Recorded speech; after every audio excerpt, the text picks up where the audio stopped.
Anywhere you say, anywhere you say, anywhere.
Check the mic and make sure it sound right, boys.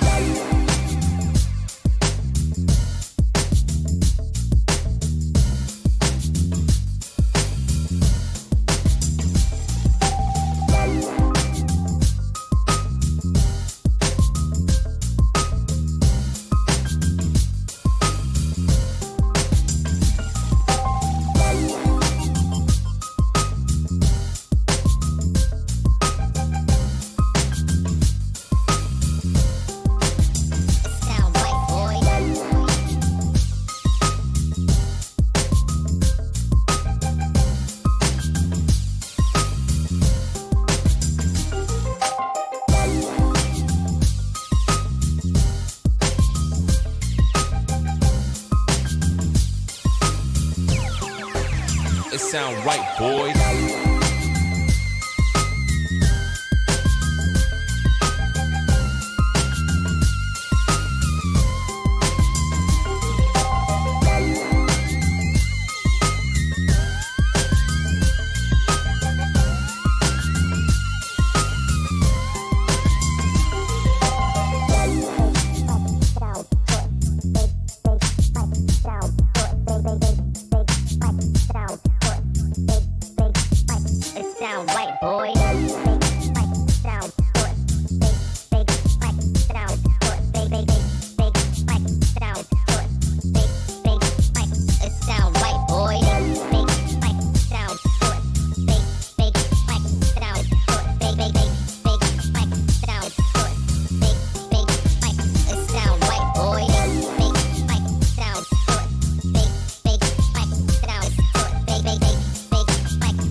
Sound right, boys.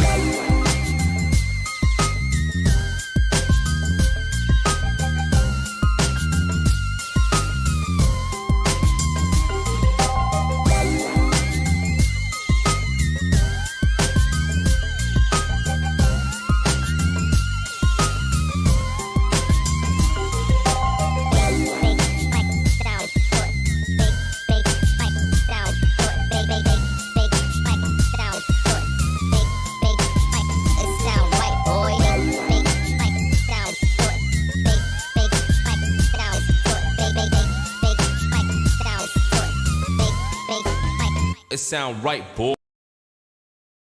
Good morning. Good Sunday morning. It's September 3rd. My goodness gracious, last time we talked, it was August. Shout out to everybody that's here right now. Shout out to the members, J-Roll, Alfonso Carter, all you member guys. I'm going to go ahead and run a member scroll here. I'm going to add that. Just trying to figure out a place on the screen to put it. So we'll just add a little member scroll and see, let them get some love, you know, as far as I'm concerned. For the month of September, it is members love month. So we're going to do a couple of giveaways. One are the Spider-Man plates. So I've already given one away because it came in on Friday, and he's already come over and picked it up. So, and another one, I'm debating on giving away in the members stream, but we'll figure something out. We'll figure it out. Probably maybe do a game giveaway or something like that. Members only, and it doesn't matter what tier you're in. It's members only, and it will be a digital game if that's what you want, a digital game. So we'll do it like that. So again, that will jump off September. We'll do the drawing the 16th. We'll do the drawing on the 16th, and what happened is we will buy you a PlayStation card, and we'll just send it to you. You will have to send me the address. It will be 25, I don't know, we'll make it 20, 25 bucks maybe, you know, something like that. And you can go ahead and get your game and enjoy it on the Porch Light podcast. May go a little bit higher though. I may feel frisky and go to $49.99. That way you can go ahead and get Mortal Kombat or something like that. Or maybe I'll buy Mortal Kombat and give it away. I don't know. We'll do something for the members. We'll figure it out.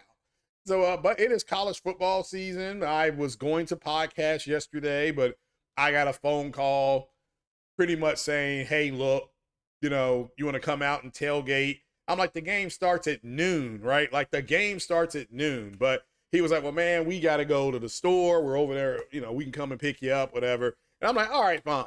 You know, so I went tailgating, had a mimosa, had 2 mimosas. They made these, they stopped over here at Honey Baked Ham. Shout out to the Honey Baked Ham company.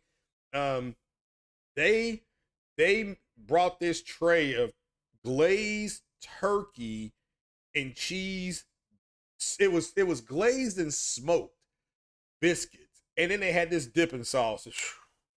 I got to get the recipe for the dipping sauce, but that was me yesterday. Then I came home and watched nothing but college football. Big congratulations to Deion Sanders in Colorado. I watched that game. I got home at 12:10 or 12:15, and Colorado was already up 7-0. And his son, who plays quarterback right now, is the leading Heisman getter. He threw for like 500 yards. It was like a video game. He was just throwing the ball to whoever. They couldn't stop him. Then they had some other dude on the team, Travis Hunter, who was the #1 recruit in America. And he played 2 ways. He played over 100 snaps and was out there dominating. Got an interception, was catching deep balls, just phenomenal athlete. Watched the press conference. Deion kind of bragged about it, got his lick back, so to speak. But shout out to Coach Prime, that staff. I mean, they're 1-0. It's one game. It is one game. They do, if you watch college football, they will have the Fox College Football Show that starts at 10 o'clock in the morning. It's competing directly with ESPN Game Day now. And it's not as good a show. I can tell you that right now. It is not as good. But they will be in Colorado on the 9th. So we're gonna see. But hopefully, if you watch college football, you enjoyed it yesterday. I know I did. I was able to kick back when I came back from the tailgate, Grubhub, some stuff, and watch college football. At one point, I checked my screen. And, on this LG TV, it tells you it's on every channel. NBC, CBS, Peacock, ABC, all of them, Fox, it just said college football.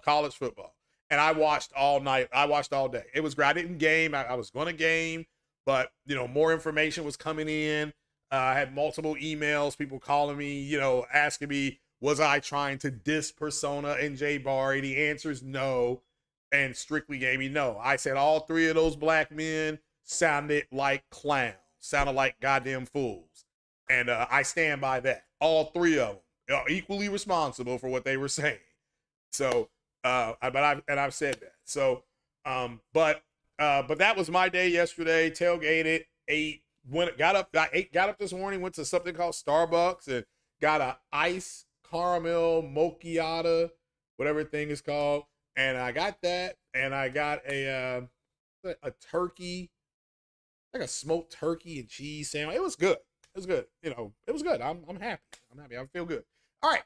So where are we going to talk about today? Well, we got some more Starfield information. Clearly, there's other issues. I have a poll up. Really need your vote on the poll because, to me personally, based on what I have seen with Starfield and what I have just watch people play, whether it was on Twitch or somewhere else, YouTube, wherever they're playing.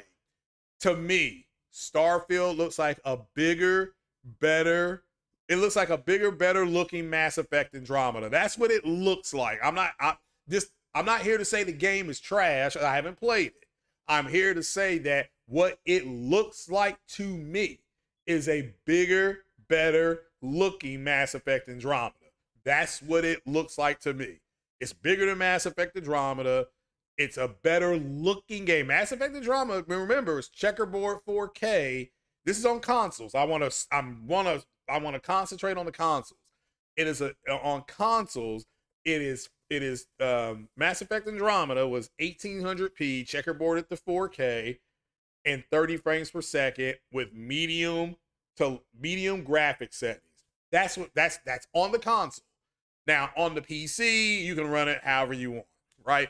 I run Mass Effect Andromeda at 1080p, ultra graphics, you know, not 80 to 85 to 110 frames per second on PC.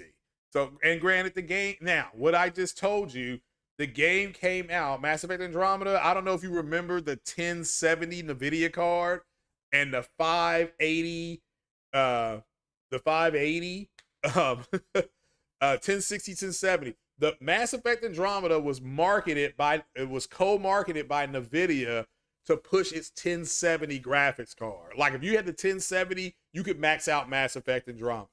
So again, the poll, because this is what I am seeing. I'll be playing Starfield on the 6th. Like, you know, when I get off work and I come home and I hit the shower and I get something, you know, to eat, probably a BLT or something like that, and I eat my BLT, while I'm eating my BLT, I will be downloading, like the majority of people will be, Starfield on console. Why am I not getting it on PC? I'll get it on PC after I build my PC, which because of some other things that are going on, the building of the PC took a back seat, like I said, till late October, November. Selling my Xbox in October instead of at the end of this month. Everything got moved 30 days. But that's fine. That's why it's not here nor there. But make sure you hit the like button, people. Go ahead and share the video out. So that's what I'm seeing with Mass Effect. That's what that question is about. Starfield. If you are playing Starfield and you've played Mass Effect Andromeda, do you see any similarities? Because to me, it looks like it. I mean, I see a guy jumping around in a jetpack and they have grenades and they're shooting. You can do the same thing on Mass Effect Andromeda. And this doesn't mean that what Starfield is doing is terrible. What that means is that the combat, and everybody will tell you this who play Mass Effect Andromeda, the combat in Mass Effect Andromeda is what is really good. They nailed that, you know. But I'm sure if you told EA, if we mailed the mechanics of the fighting, then everything else would have fell into place. But with Mass Effect, it's story driven. The combat is secondary. It's not again, I want to make this clear. The combat isn't bad in Mass Effect, but you're pushing a narrative story, and the combat is in the background. It's the mashed potatoes. What they did with Mass Effect Andromeda is they made the combat the porterhouse. They made it the steak. So, and people were like, well, this is good, but this is not what we're used to playing. And it was on a different engine. And, you know, we can get into this, none of it. And it was buggy. You all have seen the whole my face is tired. You all have seen that. And I mean, and people, because of games that came out before it, like The Witcher 3 and things like that, they were expecting something like that. The Witcher 3 is and will always go down as one of the greatest RPGs of all time. I mean, it's fantastic, right? And you know, I don't know about Cyberpunk. That's the jury's still out on Cyberpunk, but Cyberpunk was enjoyable, and I enjoyed it. And you know, I mocked that game, and then it came out, it was trash. I'm like, yeah, it's called Cyberpunk. What'd you expect? So, but I ended up when I got my PS5, and then I think PlayStation did that. I don't know, it was like a 4-hour trial. I think Sony agreed to a 4-hour trial or 3-hour trial. It was something like that. And I played it during the trial. And after my trial ended, it said hopefully you enjoyed this game. Hopefully you enjoyed this demonstration. If you want to buy the game, you can buy the game for $29.99. Like, it was on sale, right? I'm like, yeah, fine. You know, and I haven't played it on my OLED yet.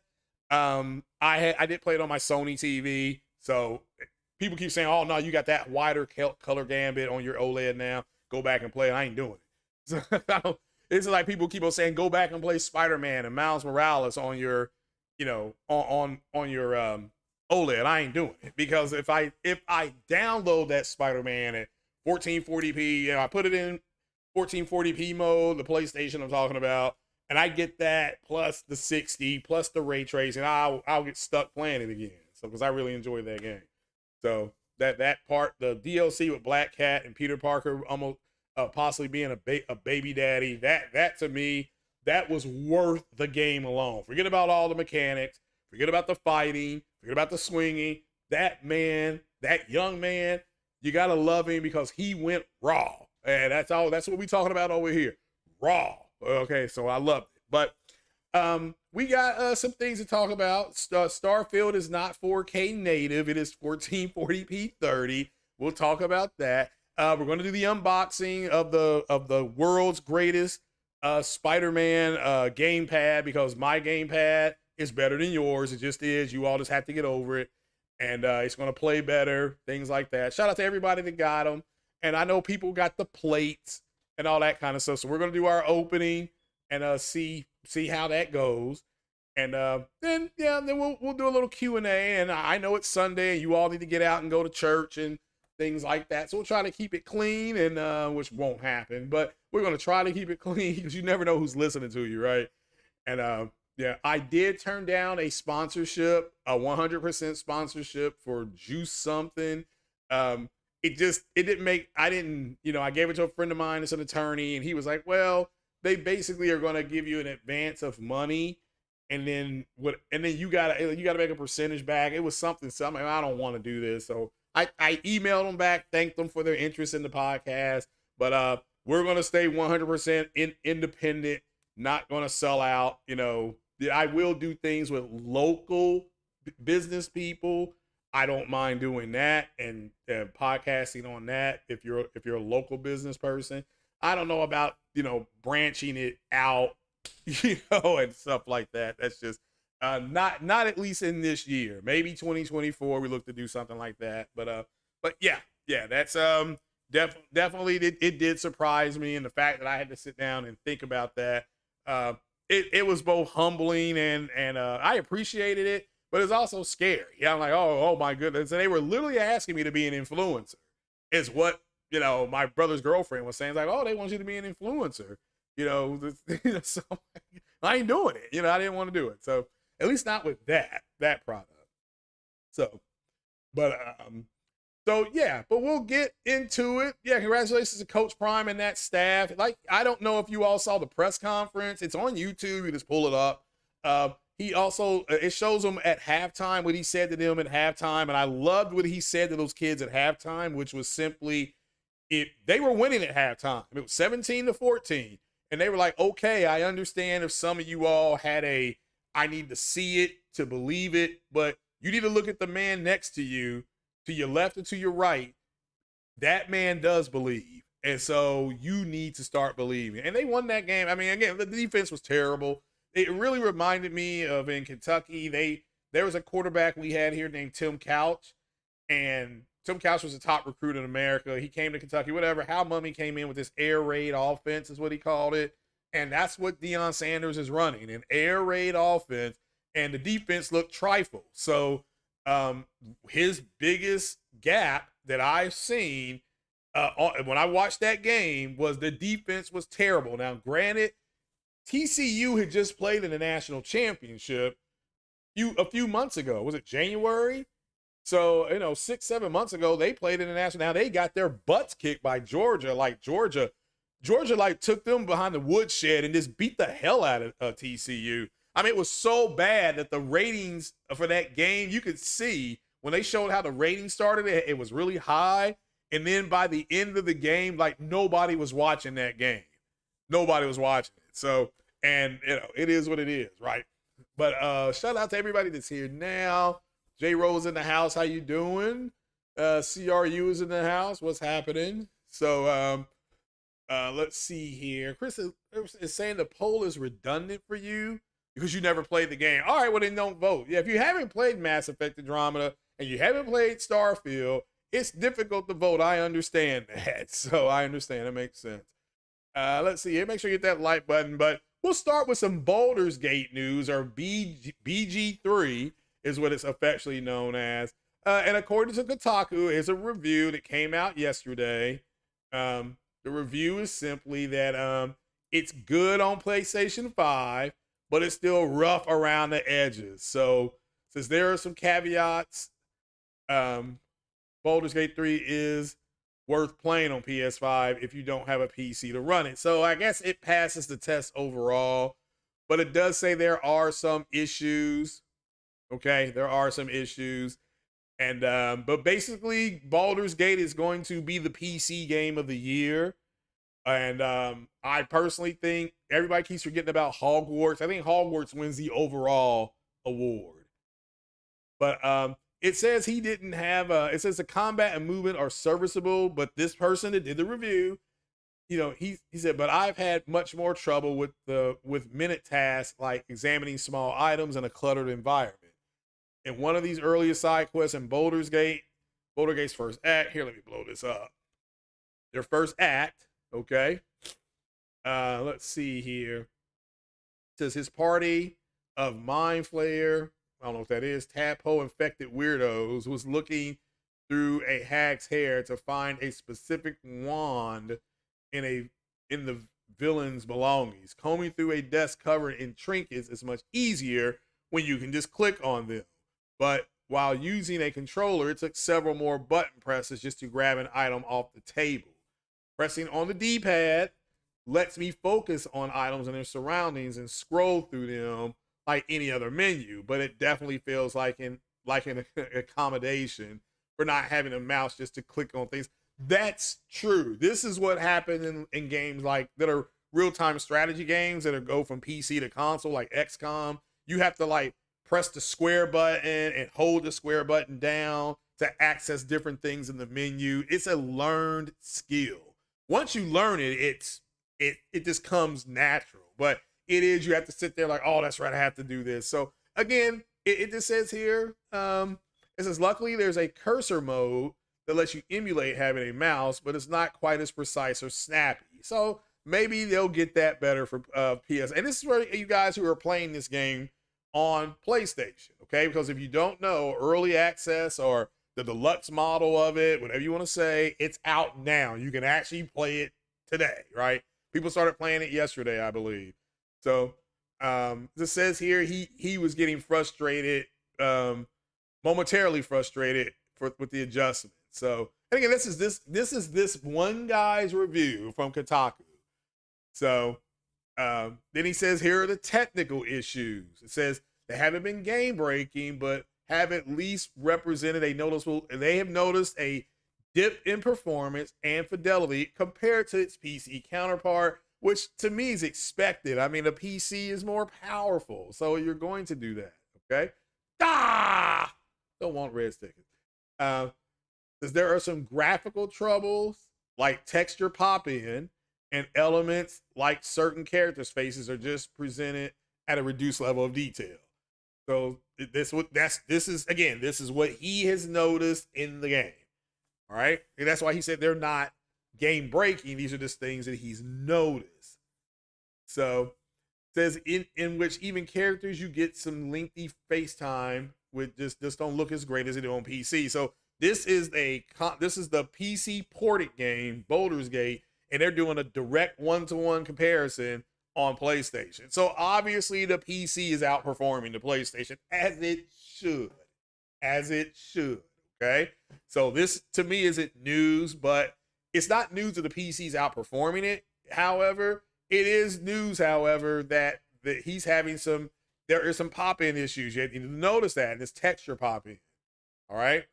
He saved a girl named Marina from the witch's clutches and had some lengthy conversations with her in which it was clear the detail on her face and hair had been scaled back a bit for PS5. These kinds of accommodations are pretty standard, and in return, Baldur's Gate 3 runs at a pretty solid 60 FPS in its performance mode, though if you want something with a little bit more fidelity at the expense of frame rate, that option exists as well. So I guess it has a performance mode. So here's what he just admitted. This is just to me. Okay.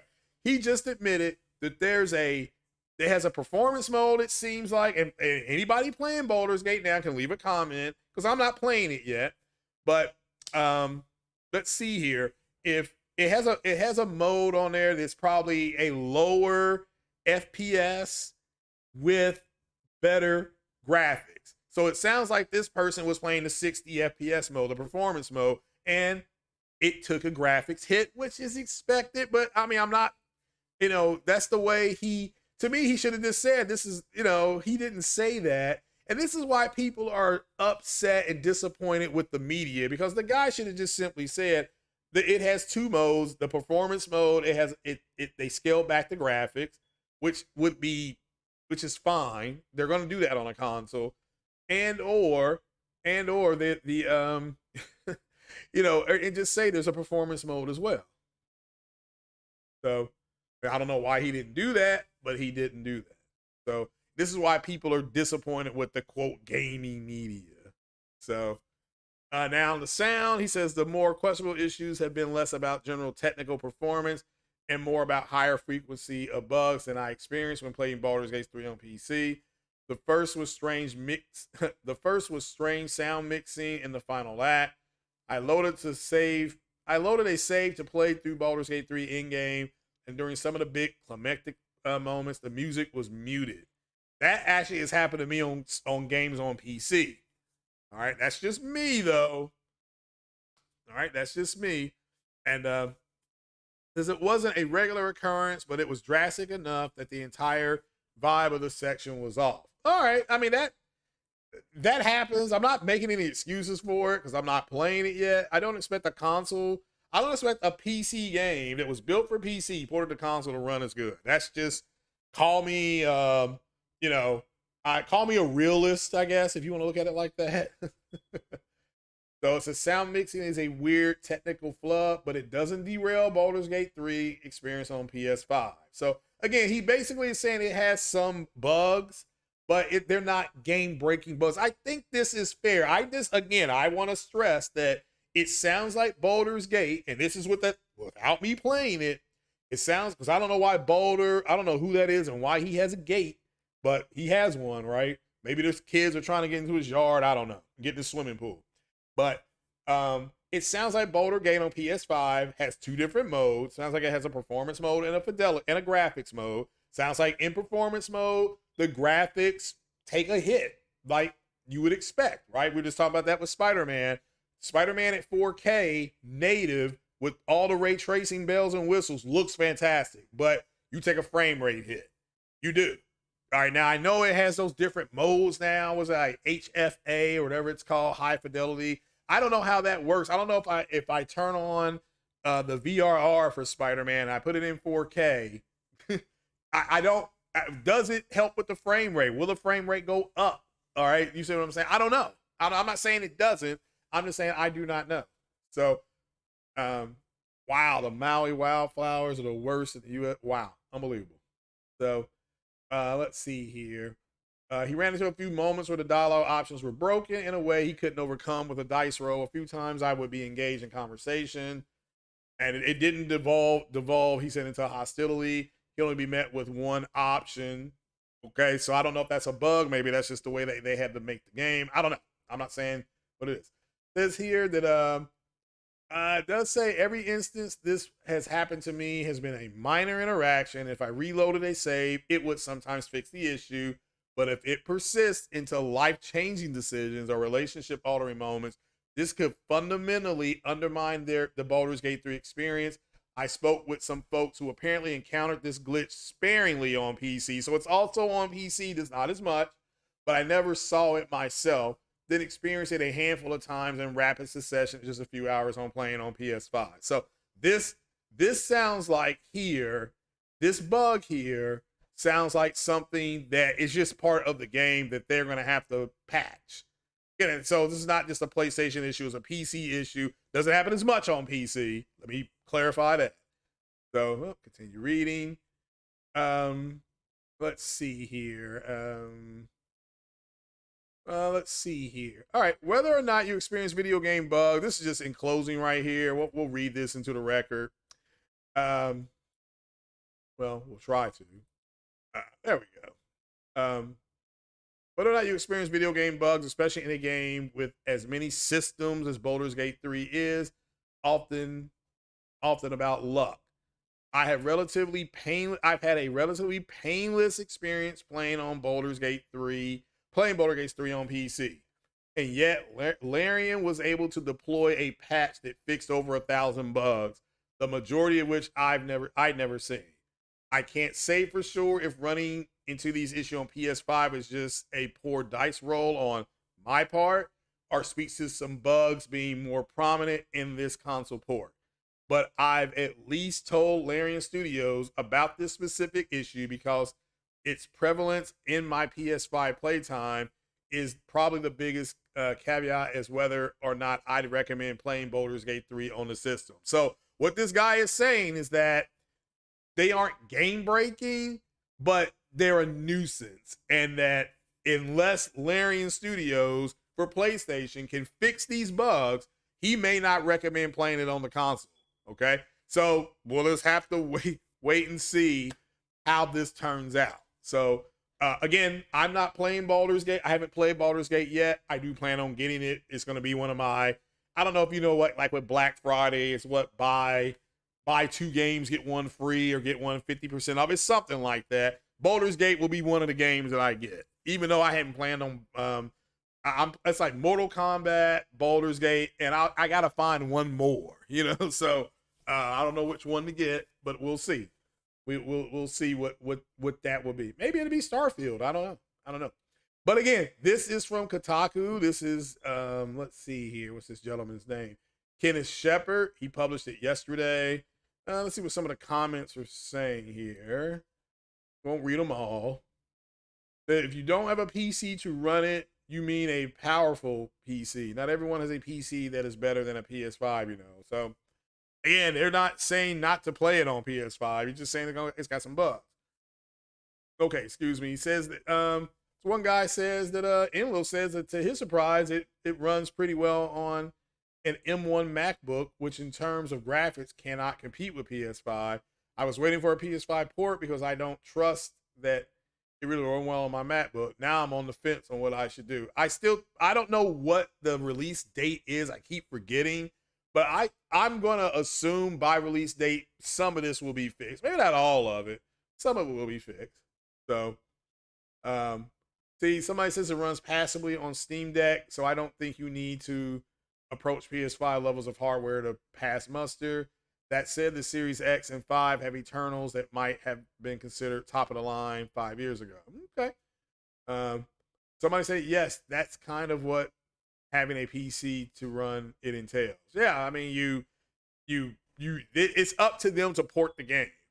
Now, this one guy says crappy PC ports and crappy console ports continue to be a thing, I guess.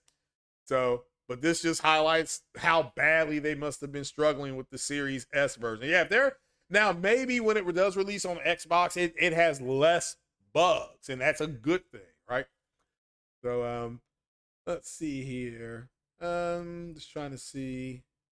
It says this game can hit the CPU pretty hard, and the newest consoles aren't as hamstrung as past gens, but they aren't exactly top of the line in that department either. Yeah, but again, based on what he said, the reviewer said it's got 2 different modes. So, I mean, I don't know which mode you all would play it in. Right, the frame rate mode or the graphics mode.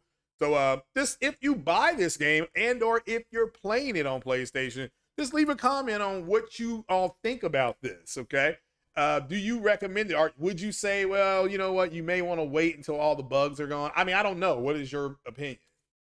So it says here that he hasn't been able to. This guy says that he hasn't fully authenticated his account with Larian through his PS5 because every attempt starts with me correctly logging in with my email and then being told email password, and then being told I've been sent a text with a 2FA code I need to enter, except I do not get the code. So I guess this person can't even start the damn game. So, but I've seen a post that said the current workaround was creating and linking the accounts from their side and then just logging in on PS5. Okay, so maybe they already have a fix in place. I don't know.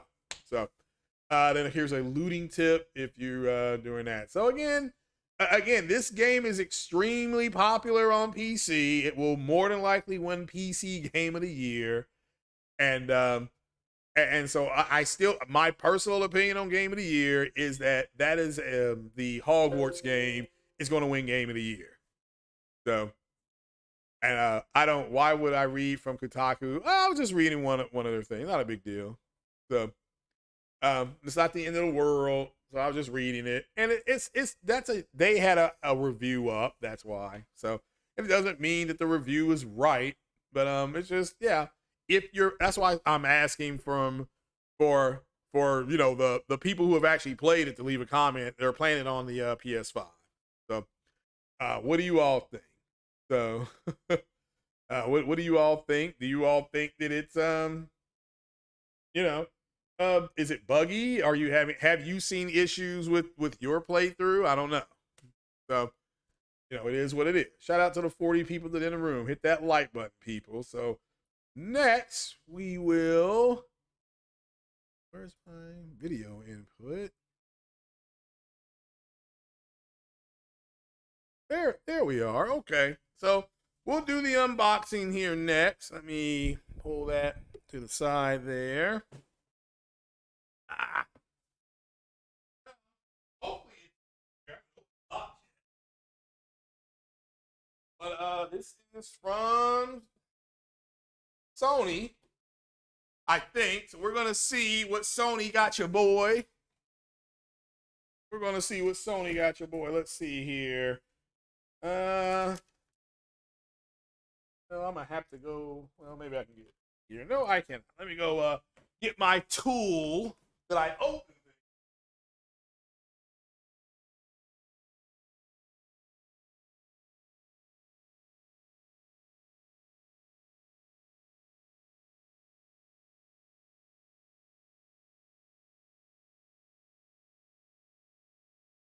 All right. That.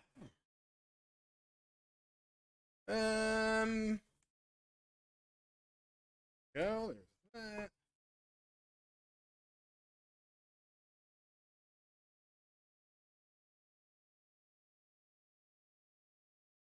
There we go.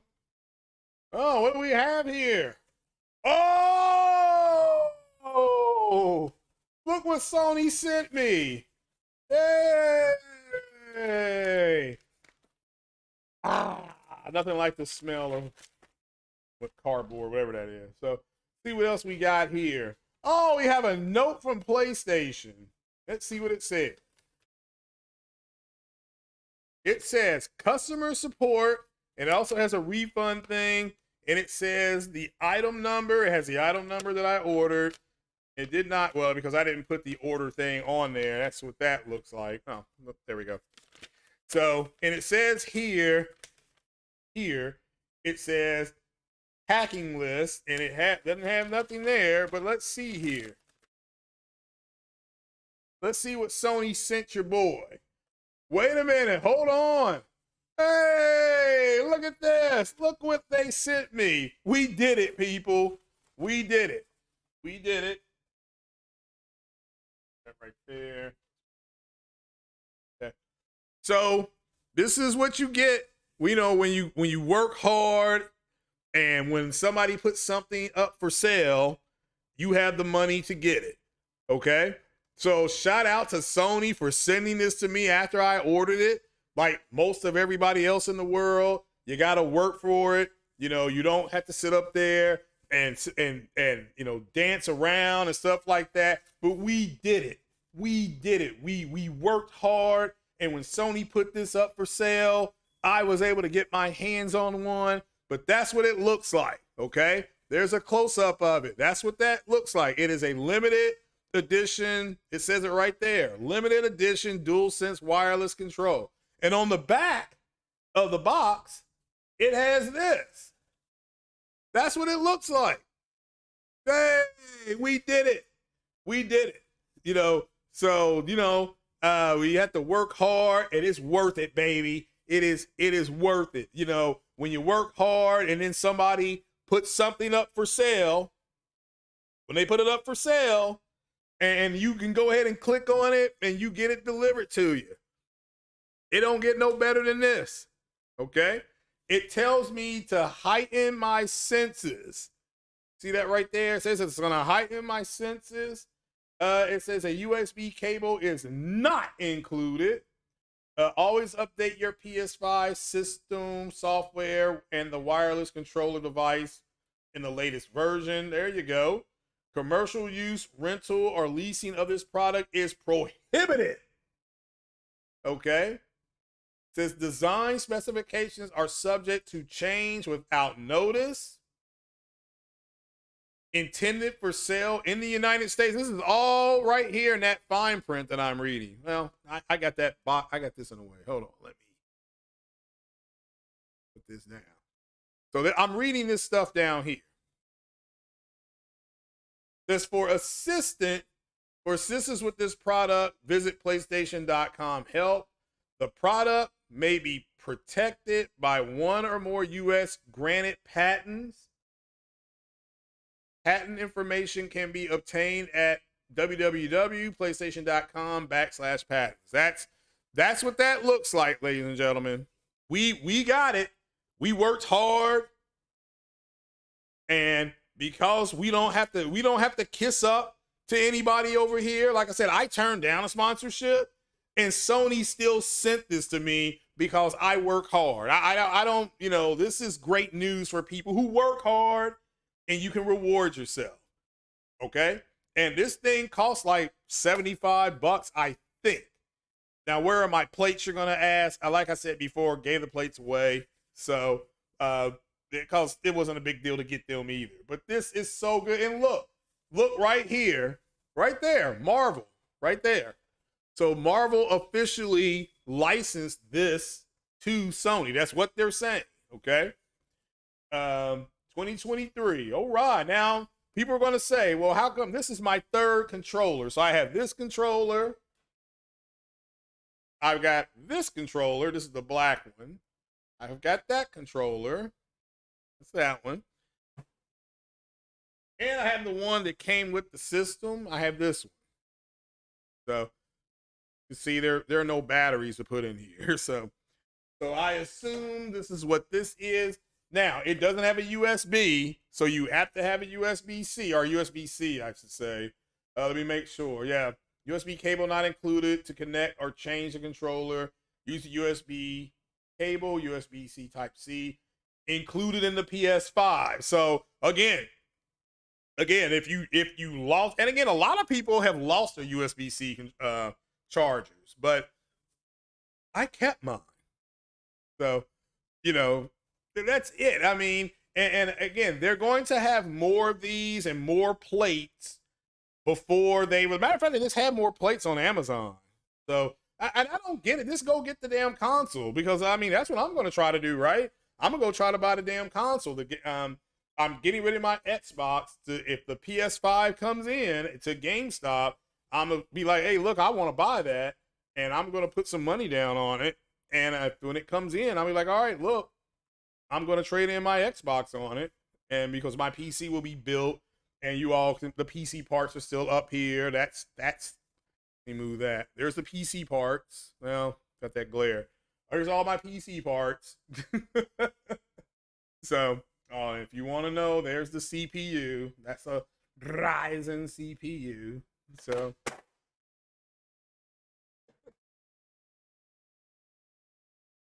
I need to kind of, it won't stay. Ah, there we go. You kind of pull it back out of the way. There we go. Cool. All right.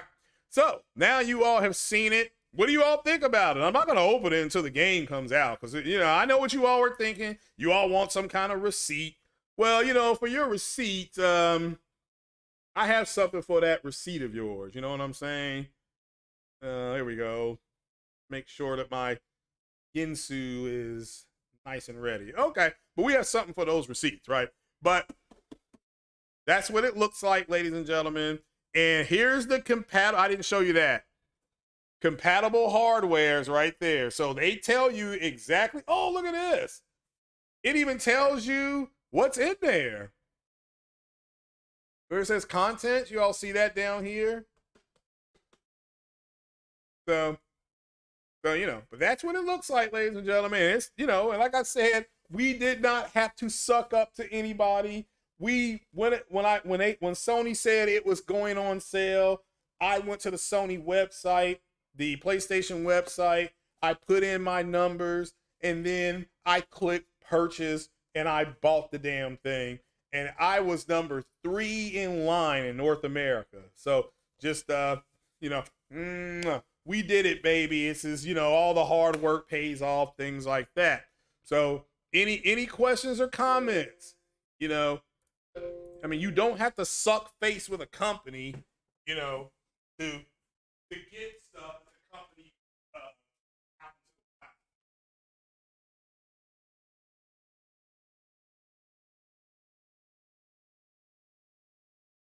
I think we're going to celebrate the success of me purchasing this with a little sip from my old Kentucky home.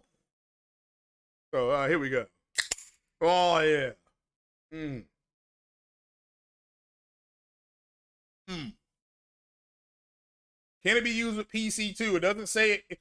It doesn't say it cannot be, but it doesn't say it can. So you would have to, because it says compatible hardware. It just says PS5. It doesn't. Remember, it doesn't say PC. So as of right now, the answer is no. But I'm not gonna. The regular PS5 controller works on PC. So I assume I shouldn't do that. I know you're gonna be like, you shouldn't be assuming anything, right? You're right. You're right. I shouldn't be. So I assume it though. So what do you all think? Jenna Hayes said congratulations. Yeah. Nobody sucked up or kissed up or sucked face.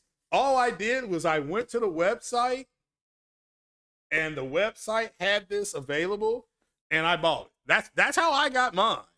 So, like I said, your boy is not going to sit up there and you have people out here gaming and stuff like that, but they're only doing it so that they can get free stuff from these companies. That's why the Starfield comparisons and all that stuff came out. They only let people who were, I guess what's the term you would use? Favorable to Xbox put their thing out, and it's still sitting at an 87, 88. So. So yeah, and so all you ought to do is work hard and follow your dream. Write. Let me tell you how powerful it is. Write what you want to do down on a piece of paper, and then go for that. Okay, then go for that. So and because then you are able to get things like the Spider-Man controller. That's what I did. So. Let's see here, but we'll get to this. Jenna Hayes is in the house. Let's see here. We finally see the man, the myth, the legend. I've been on camera before. So yeah, I had to use that knife to open that box. That box was like, I couldn't get to it. So, I couldn't get to it, but yeah, I have a Ginsu knife, when I cut my steaks up and, throw stuff in my crock pot. You gotta have a sharp knife so you don't work that hard.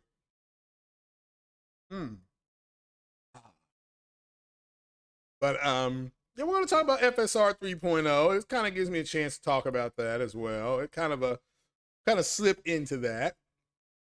What is wrong with this thing? Hold on, let me refresh the screen because I'm tired of looking at that. Okay, so there you go. There we go. Let me close that. Okay. So any questions about this? Any questions about what we talked about so far? Baldur's Gate 3. We've talked about Baldur's Gate 3.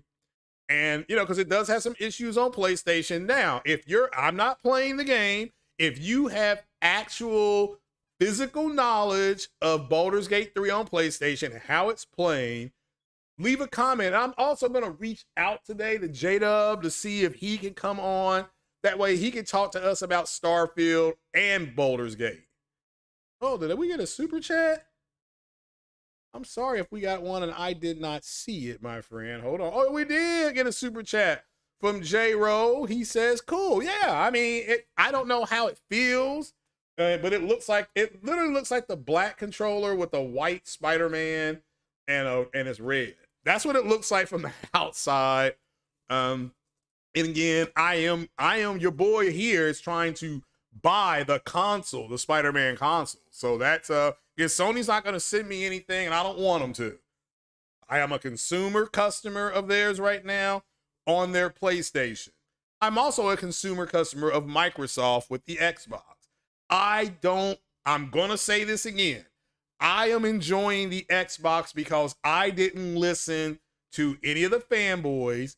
And if you want to see a meltdown going on, and I'll move into this, but But I want to finish by saying this. If you listen, I listened to the developers, and I had a good man, rest in peace, Optimus Code, kind of bring me in and say, here, if you go back and you look at what the developer said about the Xbox and you take it for what the developer said, you're fine with it. Okay, you don't have an issue with it. Now, I don't like the fact that the Series S is undermining the Series X. I'm gonna say that again. The Series S, it is clear now. And the person that told us about this was Optimus Code. So he said this was, what's going on is exactly what he said was going to happen. And he needs to be commended for that because he was honest with us. Appreciate the $2 holler there, J-Ro. I appreciate you, brother. So it's, so that's who I listen to. I listen to the developers and I listen to people who are actually in the field. Now, I know some people who know about technology that work in Hollywood, that work with special effects that kind of crosses over with what we talk about here. So I'm not, it's not the exact same thing. However, it's like there are some similarities in boxing and UFC, but it's not the same. That's kind of the way I look at it. So Corey Massey in the house, shout out to Corey Massey, says he has Baldur Gate on PS5 and you have to turn off 3D audio to play the game. Okay, so you're just playing it through the speakers on your TV. Which again, I gotta say this about my B2 TV, and I think this is just an issue, not an issue. This is just an observation with LG television sets. The speakers on them are not that good. You will have to possibly look into getting a sound bar for your LG TV. I don't know what the new ones are like. I gotta, but the C1, the CX, the B2, and the C3, the sound is not that good. Of course, the A isn't as good either.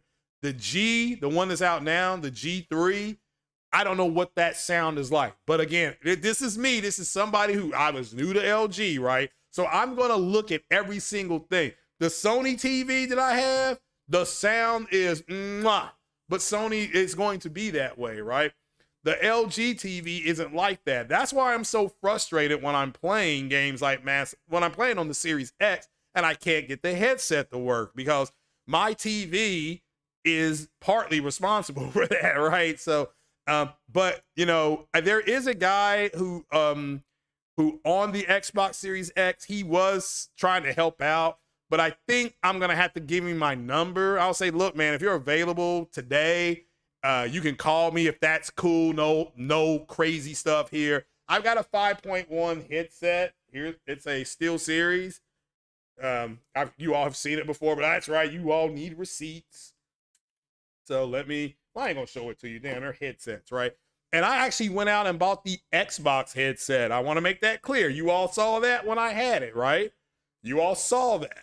So, and I just can't get it to work right. So if there's anybody out there, and Xbox didn't used to be this way, it was just straight plug and play. And it's no longer like that. Now you have to plug it in and it just doesn't just default like it used to. It would just default to the headset. And this is the first time, and I don't know if the S is like this as well. I gotta be clear. I have a wired headset. I don't use wireless headsets anymore. I used to years ago. It was fun, but I like wired headsets now. I don't know why. I don't know. It's just preference, I guess. So Mario, he says Cole was the OG Chocolate Thunder. There you go. You're playing Mass Effect Limited Edition as well on ME1 now. I'm playing Mass Effect 1 right now on the on Xbox X. That's what I was playing before I jumped on. I still have it on pause. And I have a Film Shepherd, LaQuisha Shepherd. So, I have LaQuisha Shepherd and for the Xbox, and I'm playing Mass Effect 2 on the PlayStation. Now, I'm going to play a lot. Today is my gaming day, okay? Before it gets too hot outside, I do have an appointment to get my hair cut. You all can see a little long in the tooth there, letting the beard grow a little bit, so a little bit more.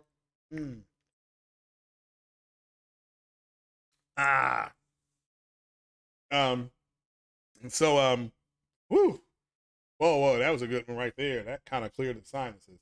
So that's my plan today. Game, go get my hair cut, come back home, watch the LSU Florida State game, and enjoy another good night. May do some Manosphere stuff later on tonight if you are interested in that. I want to, that'd be something maybe. I didn't even set that up yet. So, and that'd be a short podcast, 30 to 45 minutes. So, also, if you didn't know, well, that's not even worth mentioning. So, shout out to the people here. Okay. So, let's see here. Mario Heat saying that he's curious to see if White Zaddy will scrutinize Baldur's Gate on PS5 more than they did. Well, I mean, again, I don't, Starfield's scrutiny has been done. Digital Foundry, I don't know if you all saw that. So Zaddy did that. We're going to talk about Starfield though. So, I mean, are there any other questions about the Spider-Man gamepad? You all saw it. You all saw it. I have it. So you all don't have, and again, Sony didn't send me my, Sony sent me mine because I did it the old fashioned way. I earned it. Okay. I earned it. So, they didn't send it to me.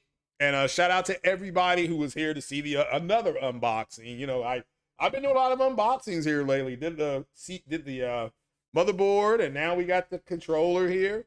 And the controller, they did ship it out.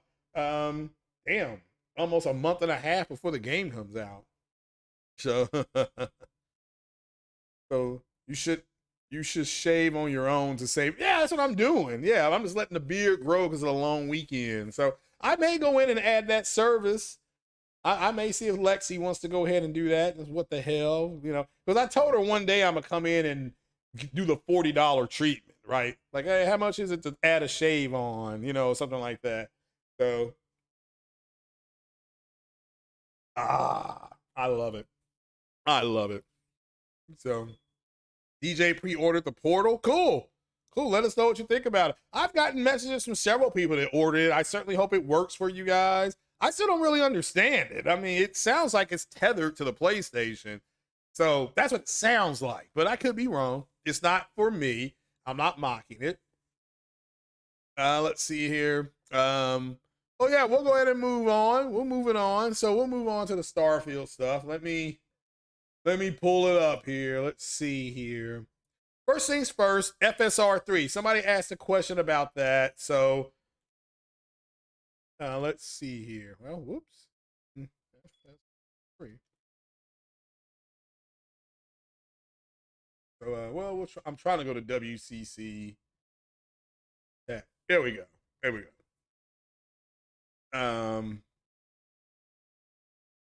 So it's also called is it also called XESS? I'm trying to see here. But what is FSR? FSR is an upscaling technology. So this is when I was talking to people about the 30 FPS wasn't going to go anywhere, but instead of the game being 1080p 30, it should be 1440p 30. Like upscale to 4K or something like that, which is what Starfield does. That's exactly what Starfield does. So, you know, it is what it is. So I'm trying to figure out, it's already out. Oh, okay. Hold on. Is this it? Well, I guess I'll use this. Let's use this. I don't know. That's more about fluid motion. Let me do FSR3.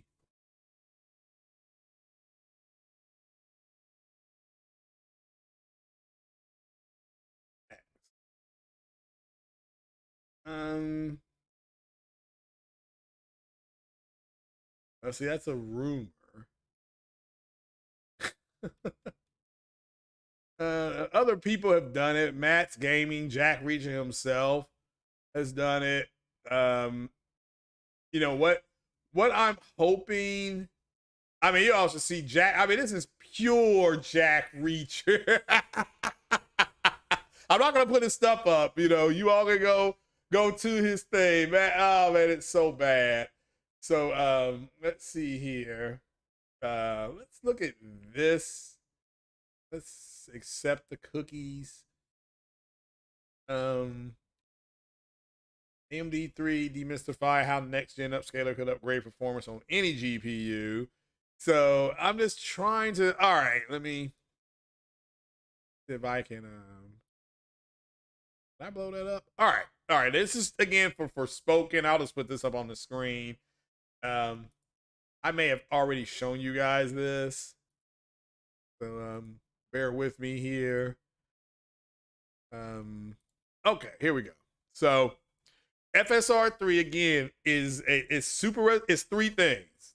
It's actually three things: better anti-lag, more fluid motion frames, and super resolution mode. Now, what you're looking at is for spoken, and at this point, with it being ultra 4K high ray tracing, FSR is off OFF. This is on the RX 7900. Okay, this is their highest end GPU, AMD. It is forspoken in 4K ultra with full ray tracing, ultra high ray tracing. It's 53 frames per second. When they activate FSR3, it goes to 175. It still has ultra high ray tracing, and that's it. And it's on the same graphics card.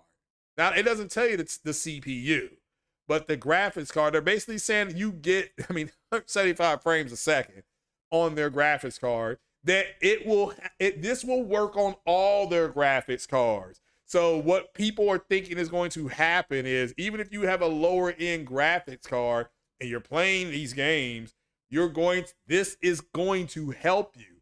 Also, because they're using this algorithm, they can put more stuff in. They can start at a higher resolution.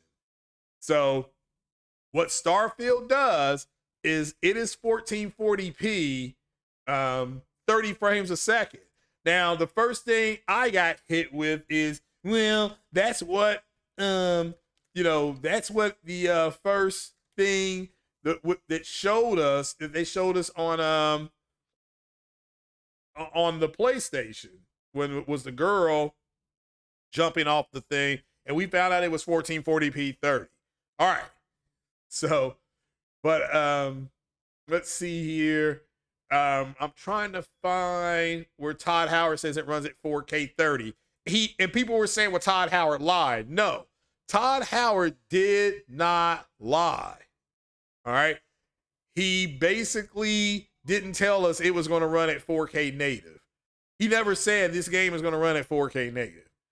But FSR2, like RDNA 2, FSR2. Hopefully that makes sense. RDNA 3, FSR 3. But with FSR 3, it will work on RDNA 2 architecture. It doesn't mean it's going to work. It won't work as well as it does with RDNA 3 architecture. It just won't. So that's why I think the PlayStation 5 Pro will have RDNA 3 at its base. So it can do this. It can do this. And again, they don't have to, it's not about the power. It's going to be the way they deploy the new technologies.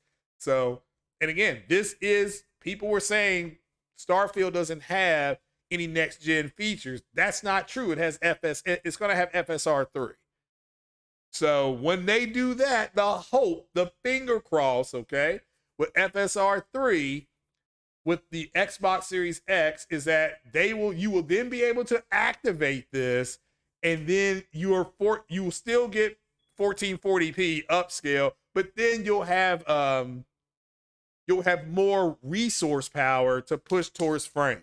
And maybe if they can't do 60, they can do it more open, like an open frame mode, high frame rate mode, whatever it's called. I know God of War's got 25 modes on it. Shout out to Porter Rock 77. He was talking about that a few weeks ago, saying that he wanted Spider-Man to have the same thing at launch. And I'm like, well, what if it doesn't? Then he said he's going to be disappointed, right? So, because it's something that they can always add on. But Todd Howard did not lie. He didn't tell you it was going to be native 4K. He never said that. He never said, and yes, it will be native 4K. He just said it will be 4K 30. Now, I don't know what's going on with the S, because Todd Howard did say the S was going to be 1440p. Is it? I don't know. Is the S 1440p? So, I can't find anything. The last article I got is from June 12th. But, I also have this here. let's see here. Digital Foundry broke down what this game is, and it is 1440p. So, and here it is. So we found that. So Starfield launches as a polished, consistent experience on Series X and S. Graphics, perform, image quality, how the consoles compare. See here. They talk about the 30. It's like they're going out of their way to say it's not 1440p. Oh, here we go. Finally. I had to dig it. I had to dig through. Now this is coming from White Zaddy. Okay, this is the official White Zaddy statement on Starfield. So we're gonna look at it, and you all can make up your own mind. I don't have an issue with 1440p. I've said this multiple times. I think both PlayStation and Xbox should have targeted 1440p more, but the display screens are 4K. I thought Xbox did a better job at the beginning of the console generation, taking advantage of 1440p because the Series X and S supported it natively. PlayStation did not. Now, it does now. It does now. All right, but it didn't at the beginning. So both of them do take advantage of both of them take advantage of it now. I want to make that clear. Now I personally believe, first of all, did I put this up on the screen? Okay. Now I personally believe that what this Xbox version of this is, the Series X version of this is, I believe the Series X version of this is simply a better looking version of the Xbox S version. But you can see here, can we zoom this in? You can see some of the differences here. The Series X, you can look up here where this little white thing is. This here looks a lot better than here. The depth of this looks better. You can clearly see this looks better. It doesn't look great either way, but I'm on a 1440p screen, so make sure you're up to snuff where I'm at. So make sure you go to your settings. You hit at least 1080p on your screen. If you're on your phone, try to go to 720p if you have a 720p phone. But I can clearly see the differences here, and I have glasses. So, but again, they parodied it, and it looks like it got better resolution on, let's close that, on there. See here. That to me, from where I'm sitting, looks the same. This looks the same to me. But as you zoom in, the Xbox version has a little more detail here. You can just tell it's a little more finer, a little more. It's 1440p compared to 1080p. So if you want to know what the differences are, but this is the same. Matter of fact, well, no, this is the same. But again, it doesn't look bad. There you go. This is over here, 1080p, over 900p to 1080p, 1080p to 1440p right here. So again, to me, these words here, the market, it just looks better to me personally. And then they did it again here. Again, everything, start down here with the X, it does look better. So again, the draw distances, this is cleaner over here than it is over here. This looks bad either way. This looks a little better on this side. So again, but it clearly says here that I want to get this out of the way. It says here, Starfield, it says right here, I want you all to see that, relies on cube map. So that means no ray tracing. You also have Gamer Tech saying that the HDR, SDR is just totally washed out, trash, don't even try to use it. I have an OLED TV, so this game is not, I'm going to have to, and he said no matter what kind of tuning he did, it didn't matter. Now, Gaming Tech is not a basher. He's the one that was slamming Forbidden West. He literally, I still remember the video where he just came out and he just said, this is fixed. This is finally fixed. He doesn't know. He said it looks really good now. That he goes into detail about it. But yeah. So you know, so it says in here. The cube maps, which appear to be updated frequently in real time for its reflection. So again, they don't even use SSR. They're using cube maps. So again, this is an older technology. Now, it doesn't mean it doesn't work. It just means that this is what people were talking about. But when you bring this up, they say you're anti-Xbox. I don't know how. This is what they're using. I mean, seriously. Look at this. These Pampers have a blowout barrier. A blowout barrier. Like, why can't they just come out potty trained? Let's see if it shows it again. Let's see if it shows it again. Oh, that's the cruisers. Yeah. Yeah, look at that over here. Blowout barrier. What the heck, man? Why are these kids having blowouts? All right, but anyway. It says here, it says they update the cube maps in real time, but it says for its reflections, and on Series S, these have very low resolution. See, if I had a little sound thing, I'd be like, boom, boom, boom, boom, boom, wah. So it says Series X doesn't look amazing here, but the resolution on S looks to be about a quarter of what its higher end counterpart is handing in. So wow. It says it's not going to be noticeable in every shot. Anytime you see reflections in game, there will be much lower quality. Oh, wow. Unbelievable. Unbelievable. So it says on top of those distinctions, there is a split in resolutions between the two systems. Series X achieves a 4K output. I'm going to say it. Remember, we just talked about how it's not 4K native. They just have a 4K output. Again, shout out to me when I told you guys that this checkerboarding and stuff like that, it wasn't going anywhere. And people are, what are you talking about? It's going to be more, it's going to be powerful. It's going to be, look, we see it. This game was 25 years in the making, and Xbox, we all know, got involved early with Starfield. They still can't get 4K. They can get 4K 30.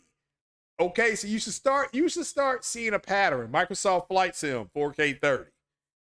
Redfall 30. You should start Motorsports is going to be 60, but it's missing key quote features. It's missing features. Man, whoever made this knew what the hell they were doing. But anyway, so you guys should see a pattern emerging here. Okay, because I do. Like, if this was a basic law class, it would be like, here's a pattern. Microsoft cannot do 4K 60. World's most powerful console, but they can't do 4K 60.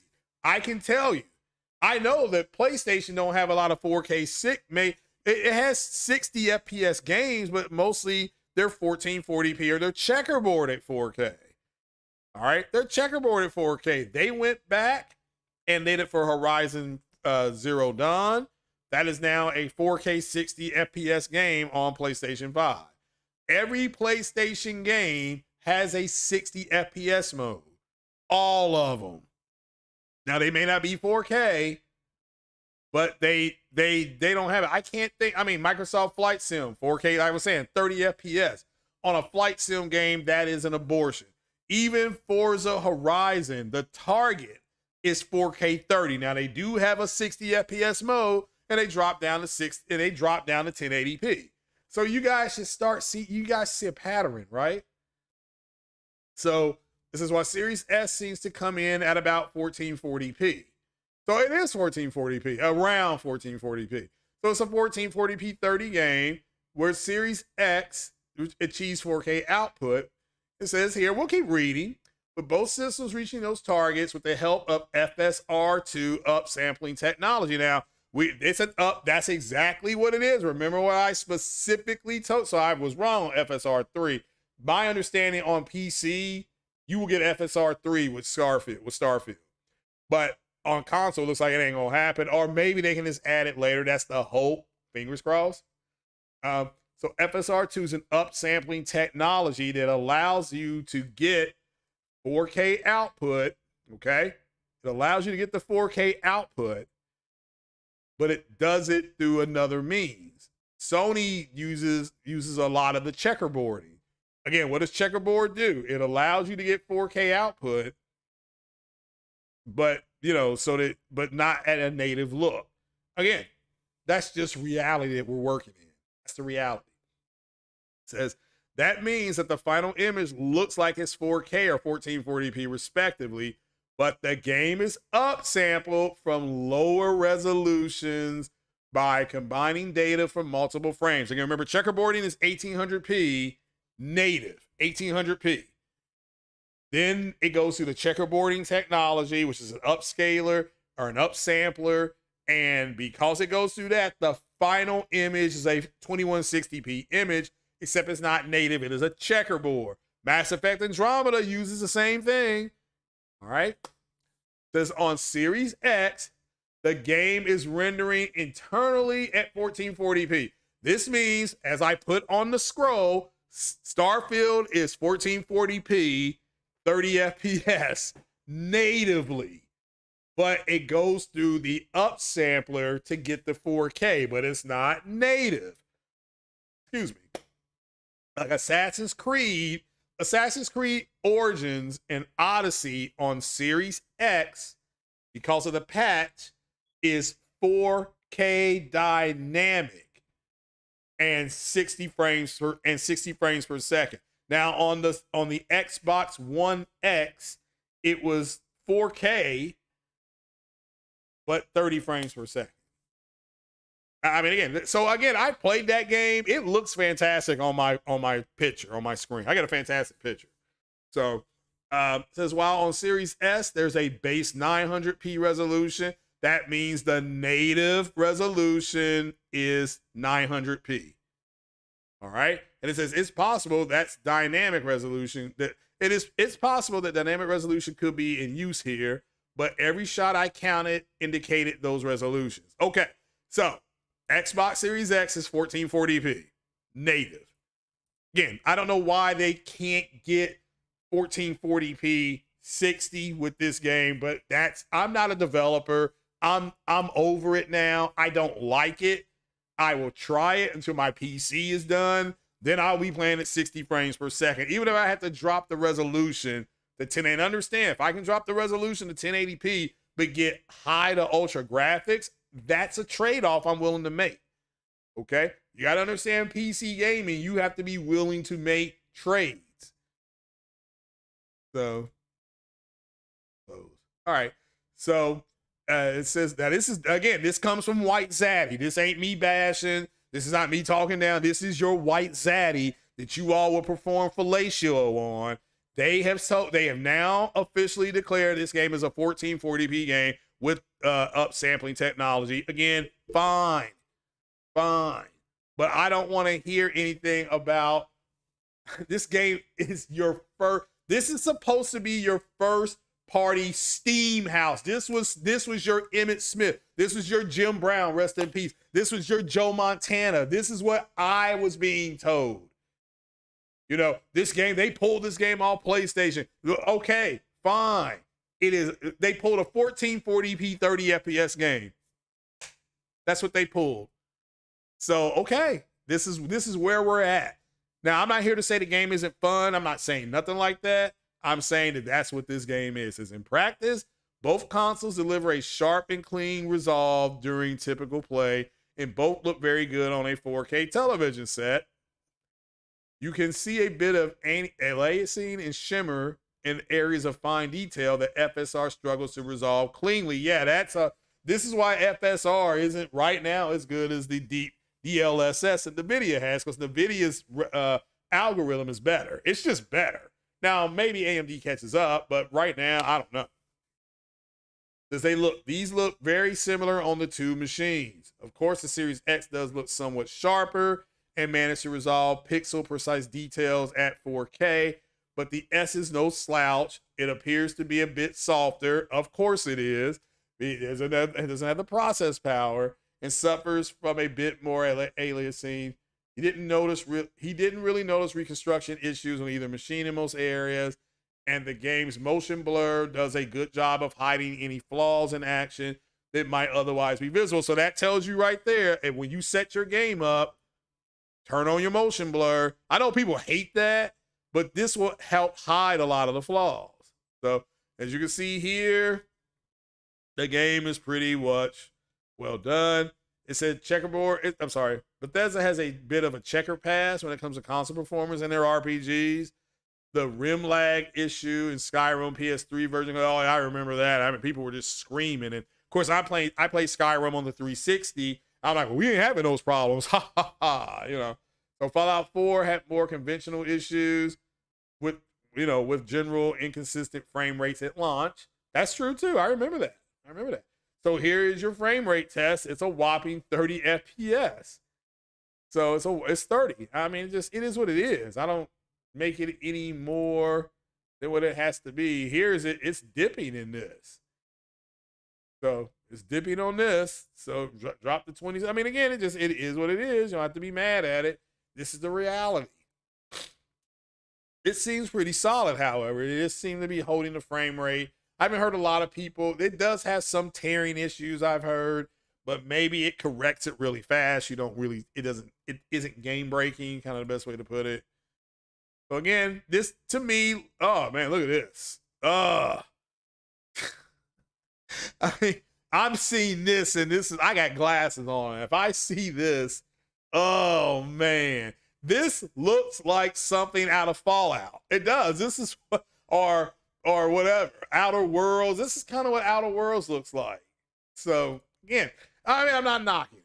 So it is what it is. So I guess the question is, it says here the two of the game cities, New Atlantis and Achille, are prone to occasional performance issues. Well, I mean, this is disappointing for them to, even at 30, they're still having performance issues. Maybe they'll patch it.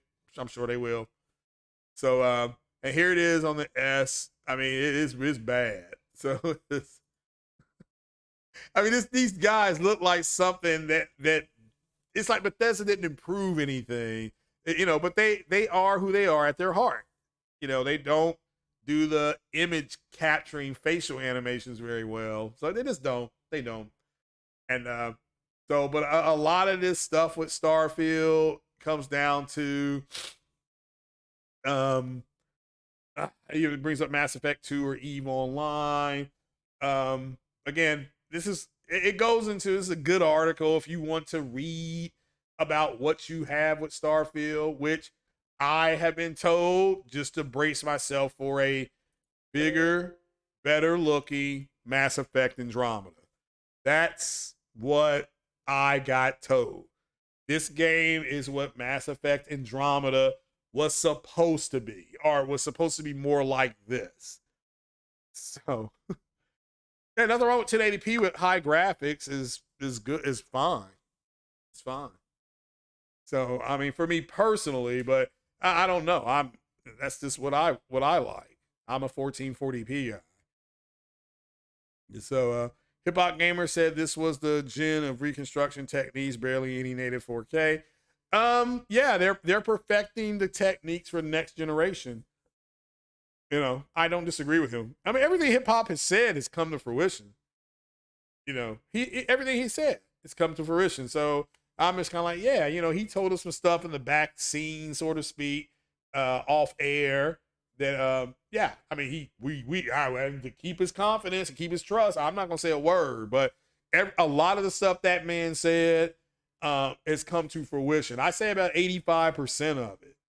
So still, as far as the games, there's still no SOCOM yet, but he did say it's coming. So, so I believe him. There's no reason for me not to.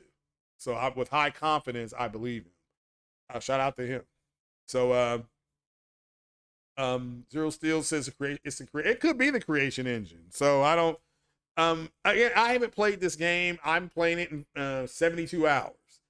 I did go to GameStop yesterday. I asked them how to get my hands on it. They said, well, you could play it today, but you got to pay like $300 for the console. Like, I ain't doing it. I mean, from what I've seen, I mean, it's Mass Effect Andromeda. It's a better version. It's a bigger, better looking version of that game. And that's and again, I'm not knocking that game. I mean, that like I said, Mass Effect Andromeda got combat right. So okay. It was the story that effed up Mass Effect Andromeda, not the physical way the game was played. So you know, it is what it is. I'm just looking here for any questions. Let's see here. I do not see on that Unreal 5 engine is taxing, but moddable if that's what Bethesda wants for the fans. Yeah, Unreal 5 is the first thing we saw running on the PlayStation 5. And it was 1440p 30 as well. But I think it was either spun down from 8K or 6K. That's why it looked how it looked. And Epic Games came out and said that they could have ran it at 60, but they didn't want to. I would love to see that running at 60, but I mean, I guess the part she was flying, and they were like, no, all that was being streamed. They were streaming those assets in like that. It's like, wow. And and people need to understand that that when Sony showed that changed the entire conversation. I still remember Jeff Keighley's face after that demo. I still remember his face. He was like, wow. And ever since then, Dealer Gaming, Colt Eastwood, and D-Batch have been in spin mode damage control. And you know, Post Up, all them guys was like, oh my, I mean, even they couldn't believe what they saw.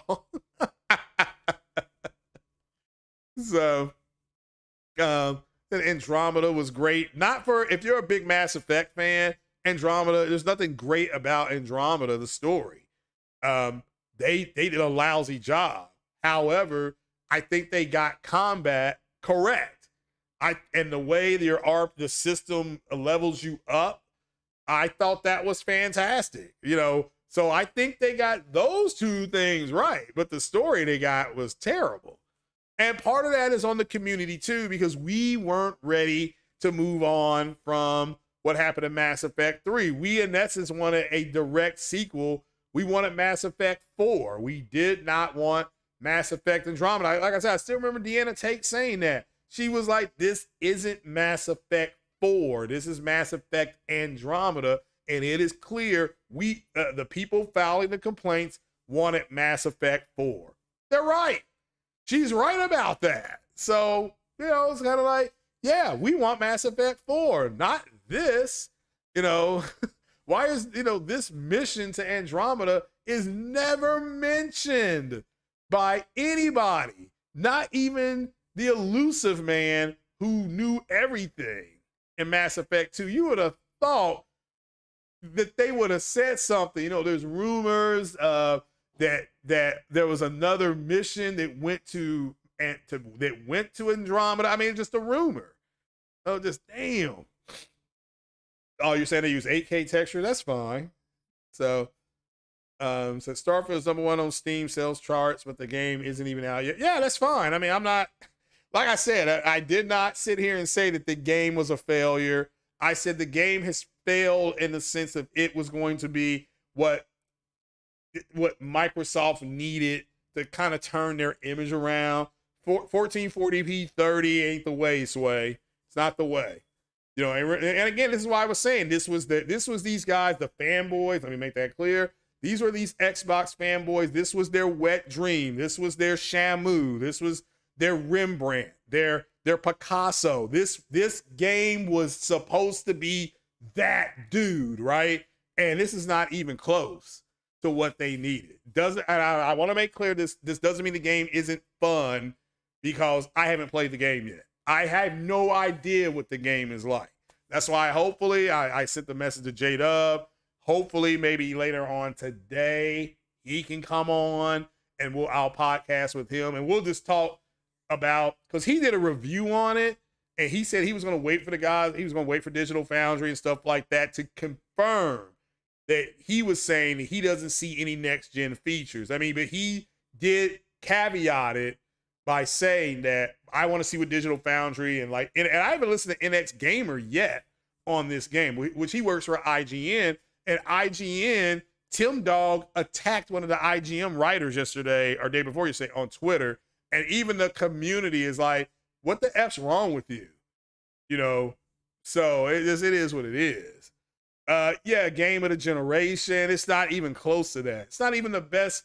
I mean, again, it to me, based on what I have seen, I looked at Marlon Gaming Nation's video, I looked at J-Dub's video, I've been watching it on Twitch, I listened to Obsidian Art, I've listened to everybody, and they're all coming back with it's like a Mass Effect Andromeda game that's not Mass Effect Andromeda. Again, if they're in Alpha Centauri, this is nothing to do with the gas giant. If they're in Alpha Centauri, where's Beetlejuice?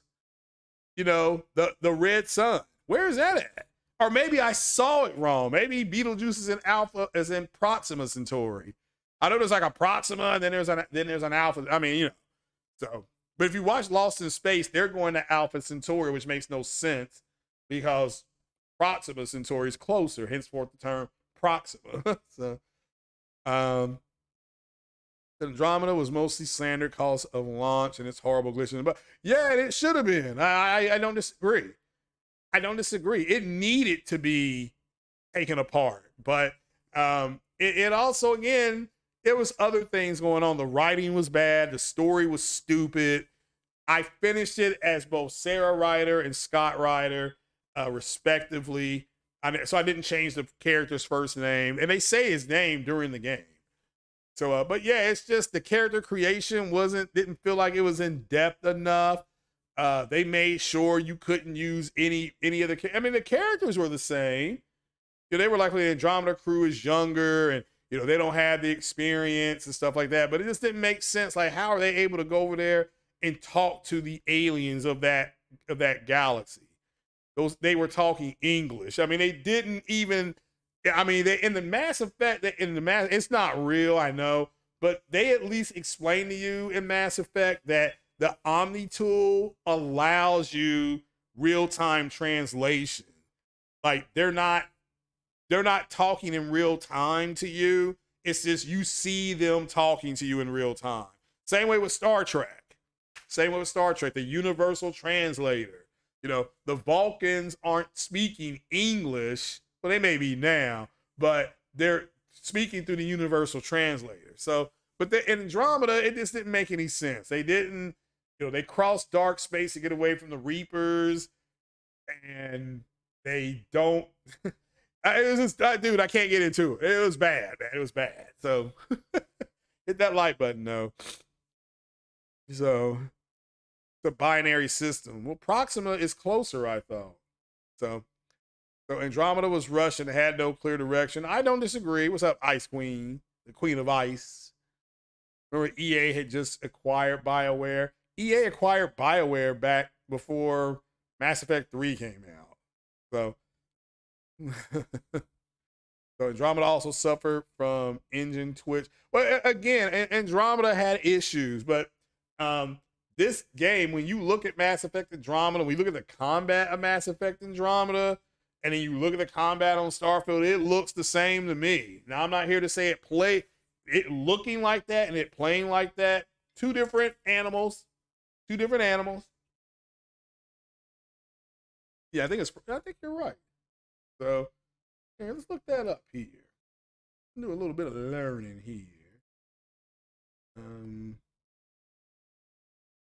Closest galaxy to Sol system. Okay, let's see here.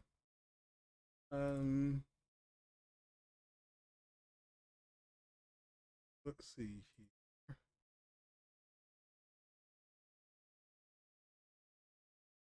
Office.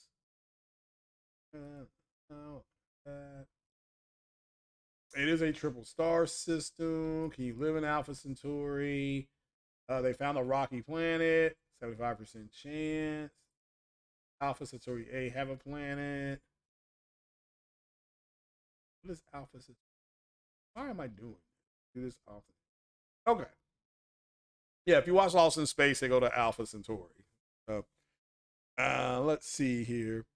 Andromeda was one of EA's first. It was. I'm not. Look, they led off. I still remember that game coming out, and it did make money, but it underperformed.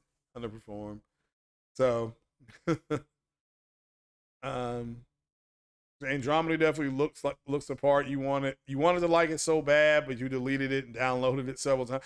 Yeah, I mean, again, it's not horrible. It's not a horrible. And I've said this before. If it was called anything but Mass Effect Andromeda, it would have probably done very well.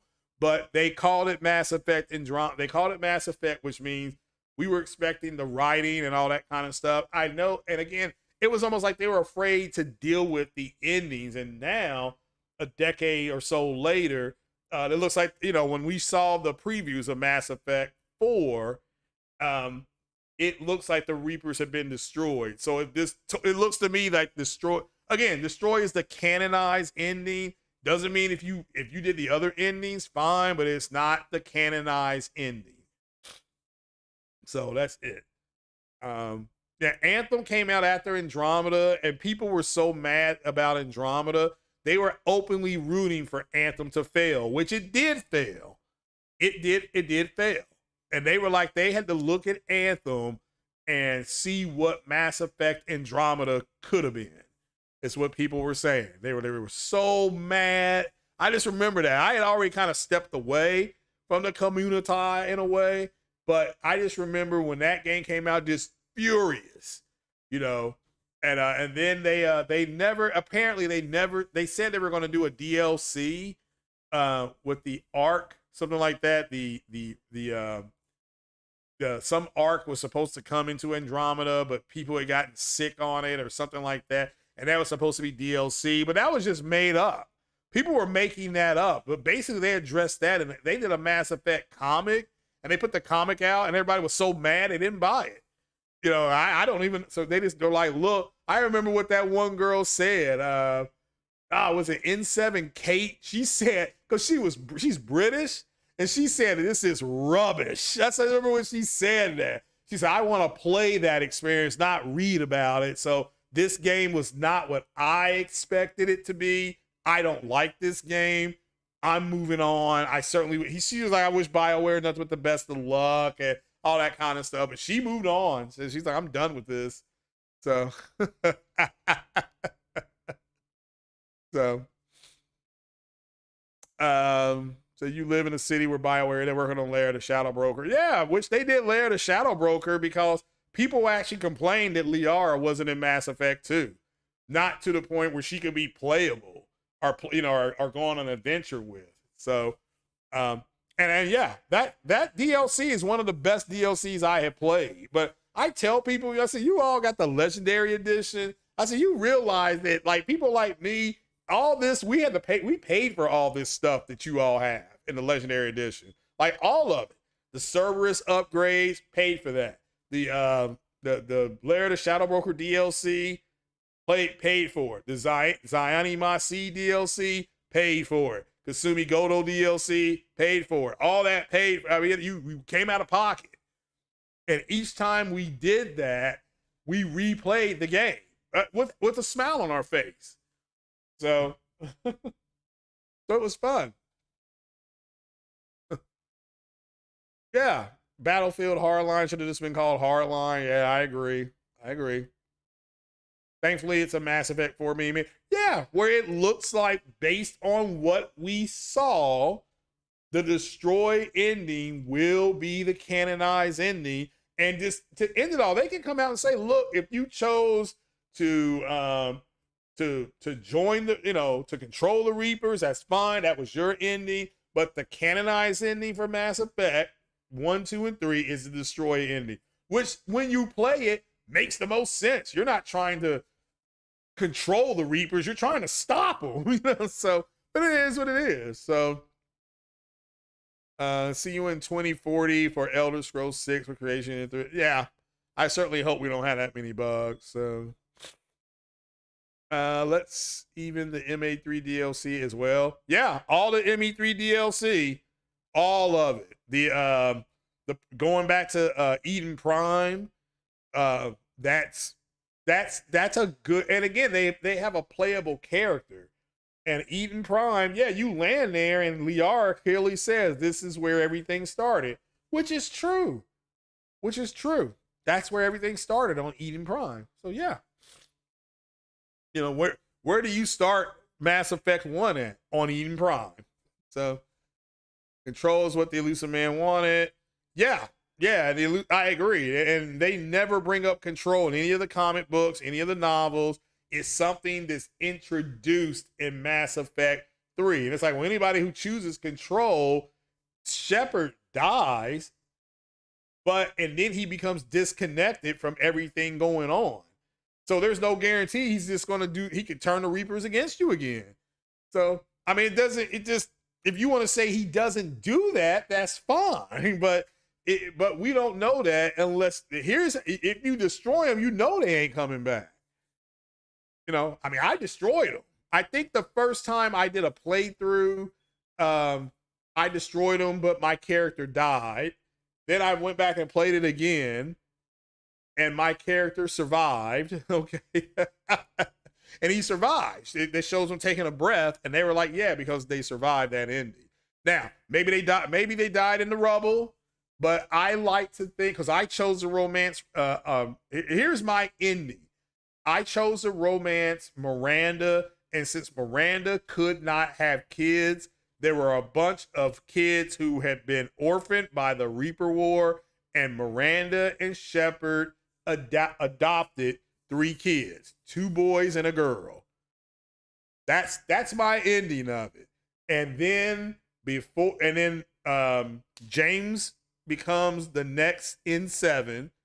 And one of James's first missions is going to be to go and start mapping relays that were not open yet, because they said they only had mapped like 2% of the galaxy with the relays. So his job was to find other relays and then go through them and see what was happening. The first relay he goes through is with Shepard. It's just like Mass Effect Andromeda. The first relay that Anderson goes through with the Alliance is with Alec Ryder, Sarah and Scott Ryder's father. They go to the Anturas system. That's where they go. So so to me, it comes full circle. Shepard is acting as Anderson, and Shepard comes back. Wherever they go, they come back. He comes back and tells Miranda and the kids, all right, blah, blah, blah, this is what we found. And that's it. That is it. And Shepard and Miranda go off into the sunset holding hands, and he's sitting up there. They're holding hands, but he's looking at her butt, you know? So, and that's it. You know, wherever they are, they're on the porch holding hands. The kids are playing in the yard, but whatever. That's my ending. So, but that's me. That's me. From the Ashes mission, also the most important character in the series, Javik. Yeah, if you go talk to Javik, yeah, I don't disagree. If you go and talk to him, he tells you where he's from. Was it the Styx Theta part of the galaxy? What we would call Styx? Yeah, I mean, it's good. I mean, but again, let me make this clear. Now this is where GameStop, where I first did some shady stuff. When they actually took, when it came out that BioWare was adding this, GameStop got mad and basically said that you could, they didn't want to sell it because it was separate DLC. It was weird. So you think PlayStation is quiet on gaming content roadmap and acquisitions because the ABK deal is still floating around? No, the ABK deal is settled. That's settled. All right. They took a 10-year deal for Call of Duty. They didn't want nothing else. So that's settled. As far as they're concerned, they've moved on from it. Are they going to make more acquisitions? Yes. How do I know that? One, because they hired somebody to do it with non-organic studios. So those would be studio, and they did it, And that's why I keep saying, I mean, maybe to look for Square, look for Warner Brothers, and even Ubisoft possibly as ones that they could potentially grab up. We'll see. We'll see. A lot of all Ashley run because you needed that for that trophy. You got to be loyal to Ashley. Well, I wasn't. Well, I guess I could be technically because I am doing Mass Effect 2 right now, but I can't resist Miranda. It is for whatever reason that's my girl. I can't resist her. And but you could do a run where you romance Ashley in ME1, where you romance Miranda in ME2, Miranda again in ME3, and that reporter Diane Allers or something like that. You can romance her too. Or if you have a film shep, you can romance I can't think of her name. That's on in ME3.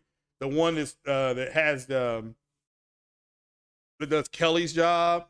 I can't think of her name. I can see her face. But she's gay. In Mass Effect Andromeda, you can romance Suvi if you use a film writer. If you use a male writer, she's off limits. Like, she tells you that. So hope Sony buys Square and Remedy. Two those are strong. Yeah, those are strong. I like Remedy.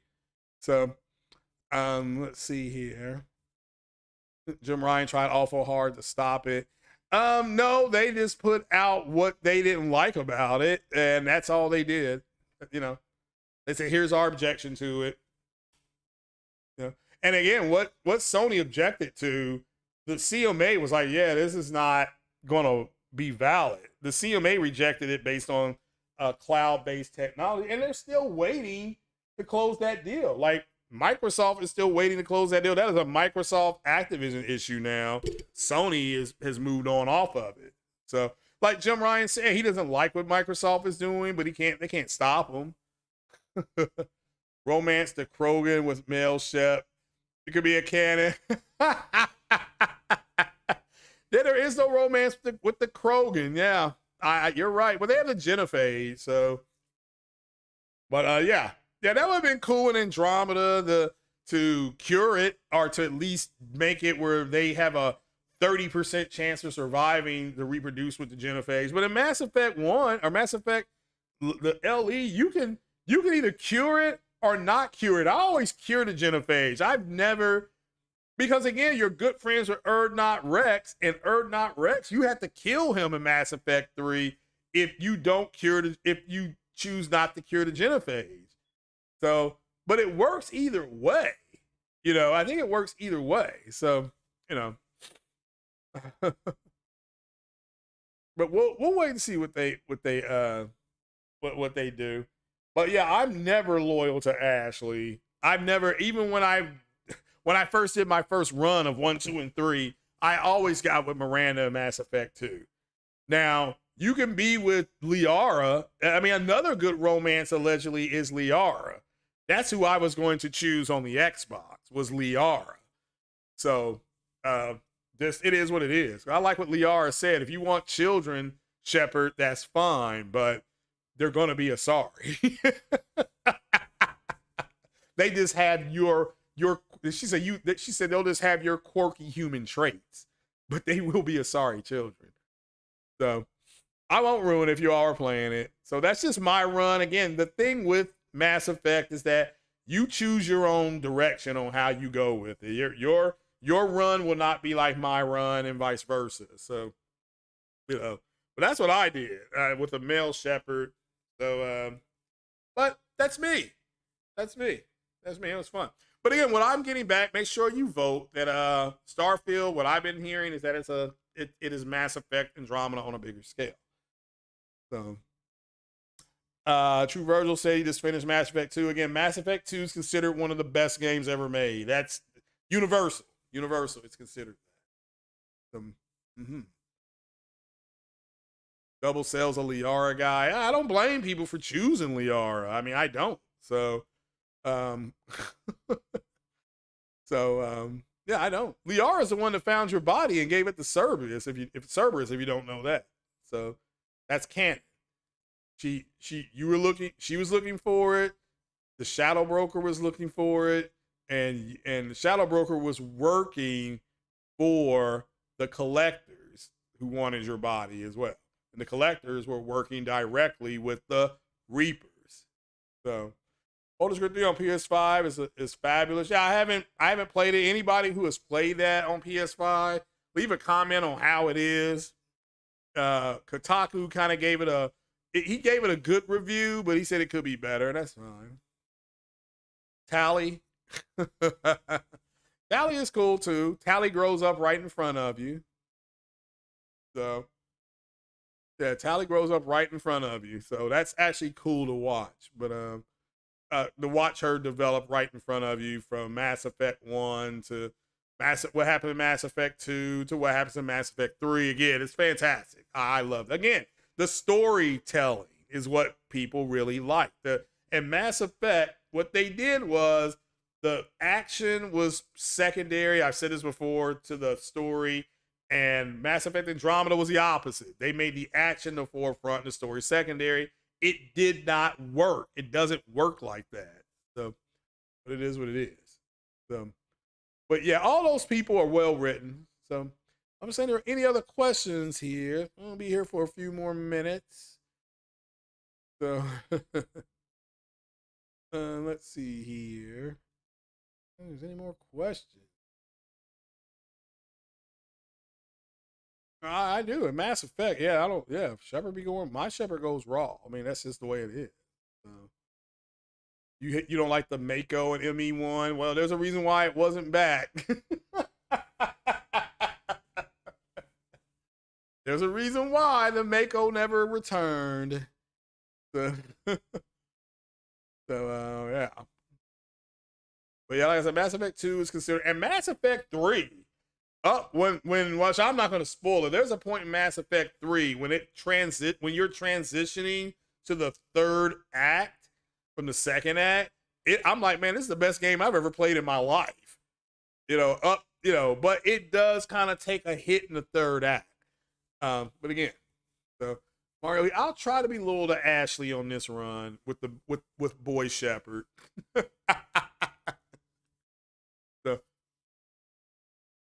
It's worse as the Halo Collector's Edition Warthog. Yeah, it pretty much is. It pretty much is. All it does is jump up. It can jump in it but I think they added that booster mode. That was Rip to the Great. Well, let's not spoil it for anybody. Yeah, and remember, depending on how you play the game, he doesn't have to rest in peace, depending on how you play the game. So you like Jack? Yeah, and again, to me, Jack and Miranda were very underdone in Mass Effect 3. I thought there should have been an option. They told us why they couldn't do it. There should have been an option for Miranda, Jack, and/or Ashley to be on your ship. So, but they said the people who use the male Shepard, they romanced Liara the most. That's why she was on the ship. And then they gave you a chance to re-romance Ashley because she was the second biggest pick. So that's what I was told. That, I mean, they did focus testing. This is when we were really into the game and into the community. We're like, wow, they actually did that. So yeah, Starfield doesn't look bad. Just don't compare to the PlayStation exclusive game. Well, yeah, I'm not. I'm not. Literally, I'm not doing that. But PlayStation has nothing like Starfield, except maybe Mass Effect Andromeda and a little bit of No Man's Sky. So, I mean, two different kind of games, but to me, from what I've seen, it looks like Mass Effect Andromeda. But I'm going to find out on Wednesday the 6th. I'm going to find out. Okay? I'm finding out. I am going to go home. I'm going to walk. I'm going to give me a BLT when I on my way home. I'm going to get a big glass of lemonade. I mean, a big glass, like your mama's glass, right? I'm going to get that lemonade, and I am going to come in. I'm going to download that game. I don't know how long it's going to take. And then I'm going to play that game. That's my goal. Play the game.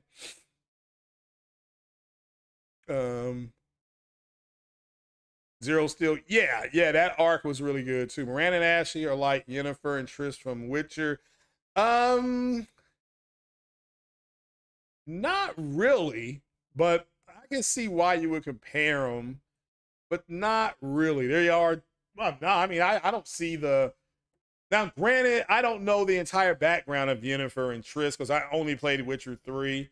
So it may be in their background, there's some similarity, but I don't see it from that.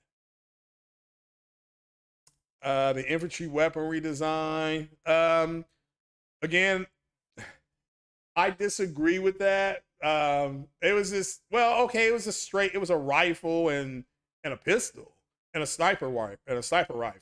One of the things they did change in the Legendary Edition that we did not have in the originals was if you played it originally as a soldier, you could use all the weapons, but you had no biotics.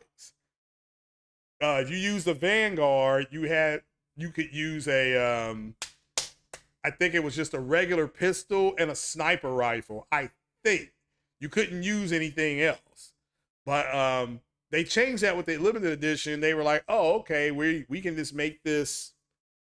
We'll make it so you can use everything," which takes away from the strategy, because if you're playing as a Vanguard, you just can't rush into battle. Whereas if you're a soldier, once you get the medical exoskeleton in Mass Effect 1, if you get that and then you have the rifle that's like 315 power, you've got the 250 power sniper rifle, I think it is. You've got the 300, maybe there's a 340 or 65 powered shotgun. And then you got the 228 or something like that pistol. Once you get those 5 things as a soldier in Mass Effect 1, you are unstoppable. And I loved it. I loved it. But it used to be when you were biotic, all you could use was the pistol. But they changed that for the limited edition, I think. Xbox doesn't show gameplay in the way PlayStation does. But they are doing a soft controlled release, which my niece, I told you guys, my niece is in marketing. That's what she had heard about Starfield. But she said it was going to be a soft controlled release, which is exactly what they got. So they only gave it to people who give them high marks. I mean, that's why they're attacking the IGN guy.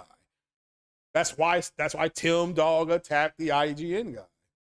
So that rifle costs way too much. Yeah. They will. You'll find that, and when you do the when you do the Pharaoh's mission, you will find, and you have to take people that are high in tech. So when I do the Pharaoh's mission, if you wanted to just be all human, that's actually fun to do as well. But with Pharaoh's, I always do Tally and or the Krogan, or not Rex. And then I take one more, and maybe I take Garrus on Pharaohs, but I usually take one more human, usually Ashley, because I like that second gun on that team. How they were designed. Well, you got to remember, Mass Effect came out in 2007, and they started designing that game in mid-2005. So go back to 2005 and then look at the guns then. Look at it now. So,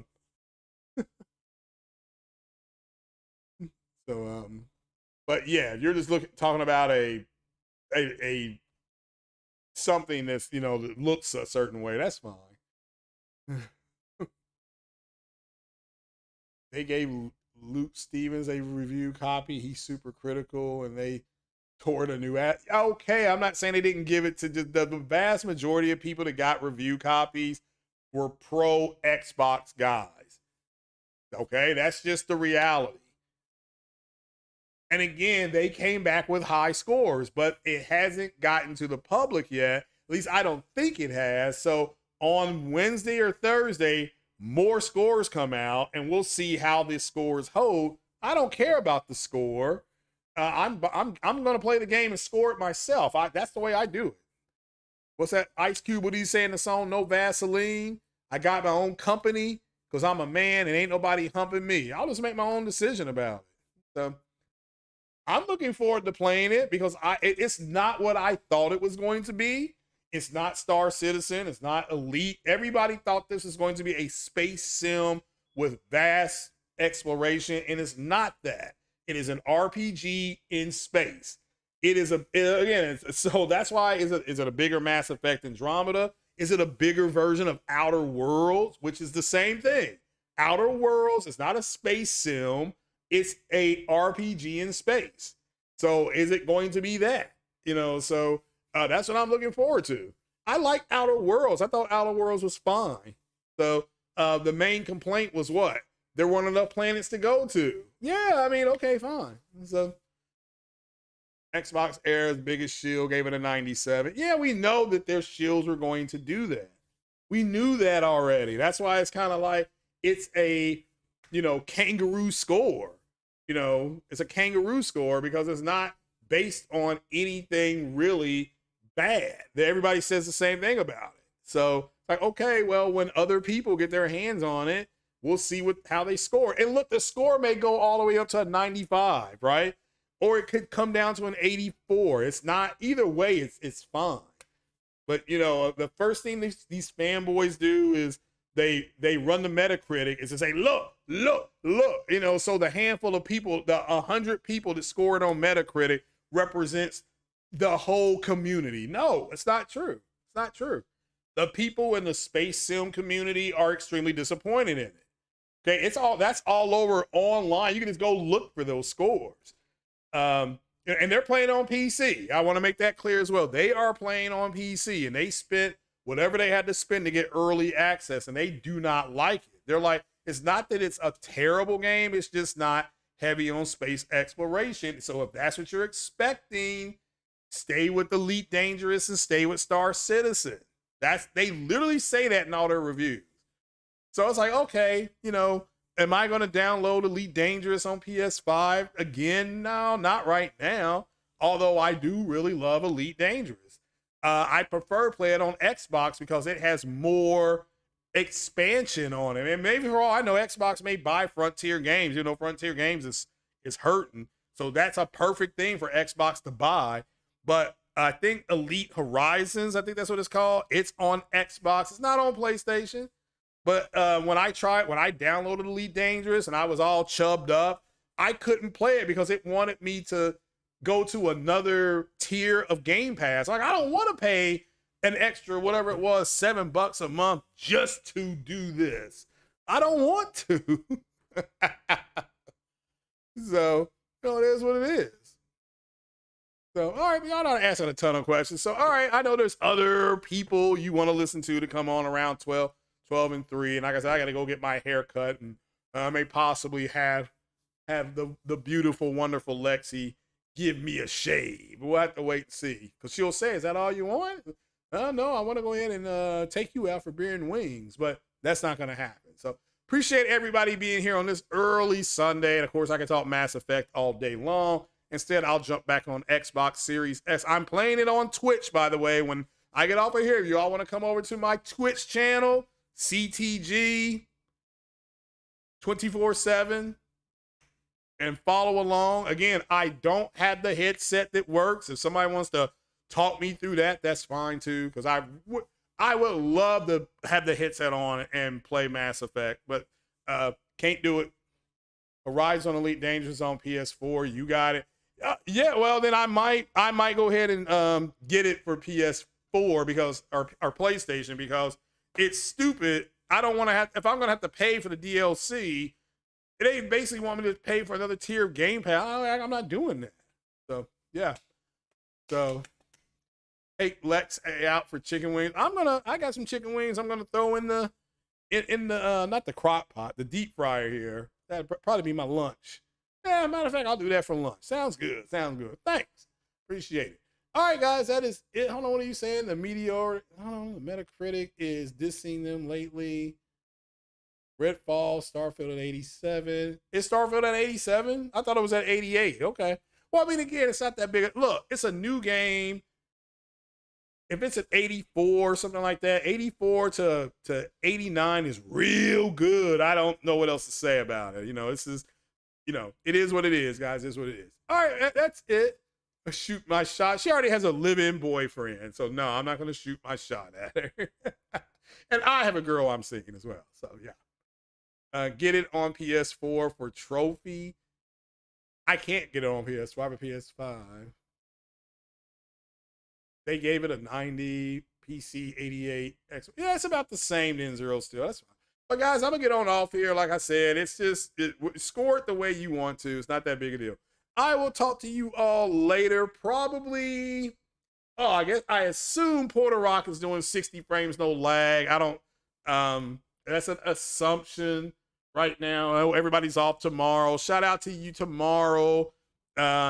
Enjoy Labor Day. It is the, I guess what, the official end of summer. At least in my state, the pools close tomorrow at 9 o'clock. So you guys take it easy. Have a good rest of the day. And if you're playing Starfield, great. Let me know how your experience is. If you're playing Baldur's Gate 3, let me know what that's like on PlayStation 5. And I will talk to you Tuesday if there's no, for 60 frames, no lag. If there isn't, I will do I don't know how long it's going to take me to download Starfield, but maybe either on the 7th or 8th, I'll do like a 2-hour quick, like a shock review. Am I getting Everspace 1? No, I don't play. I'm not going to play Everspace 1. Not when I can play Elite Dangerous, you know. So, all right, guys, that's it. I will talk to you all later. And I think Star Citizen is free maybe till October. So I may retry to download that again. I mean, I'm having issues downloading that game. So, but all right then.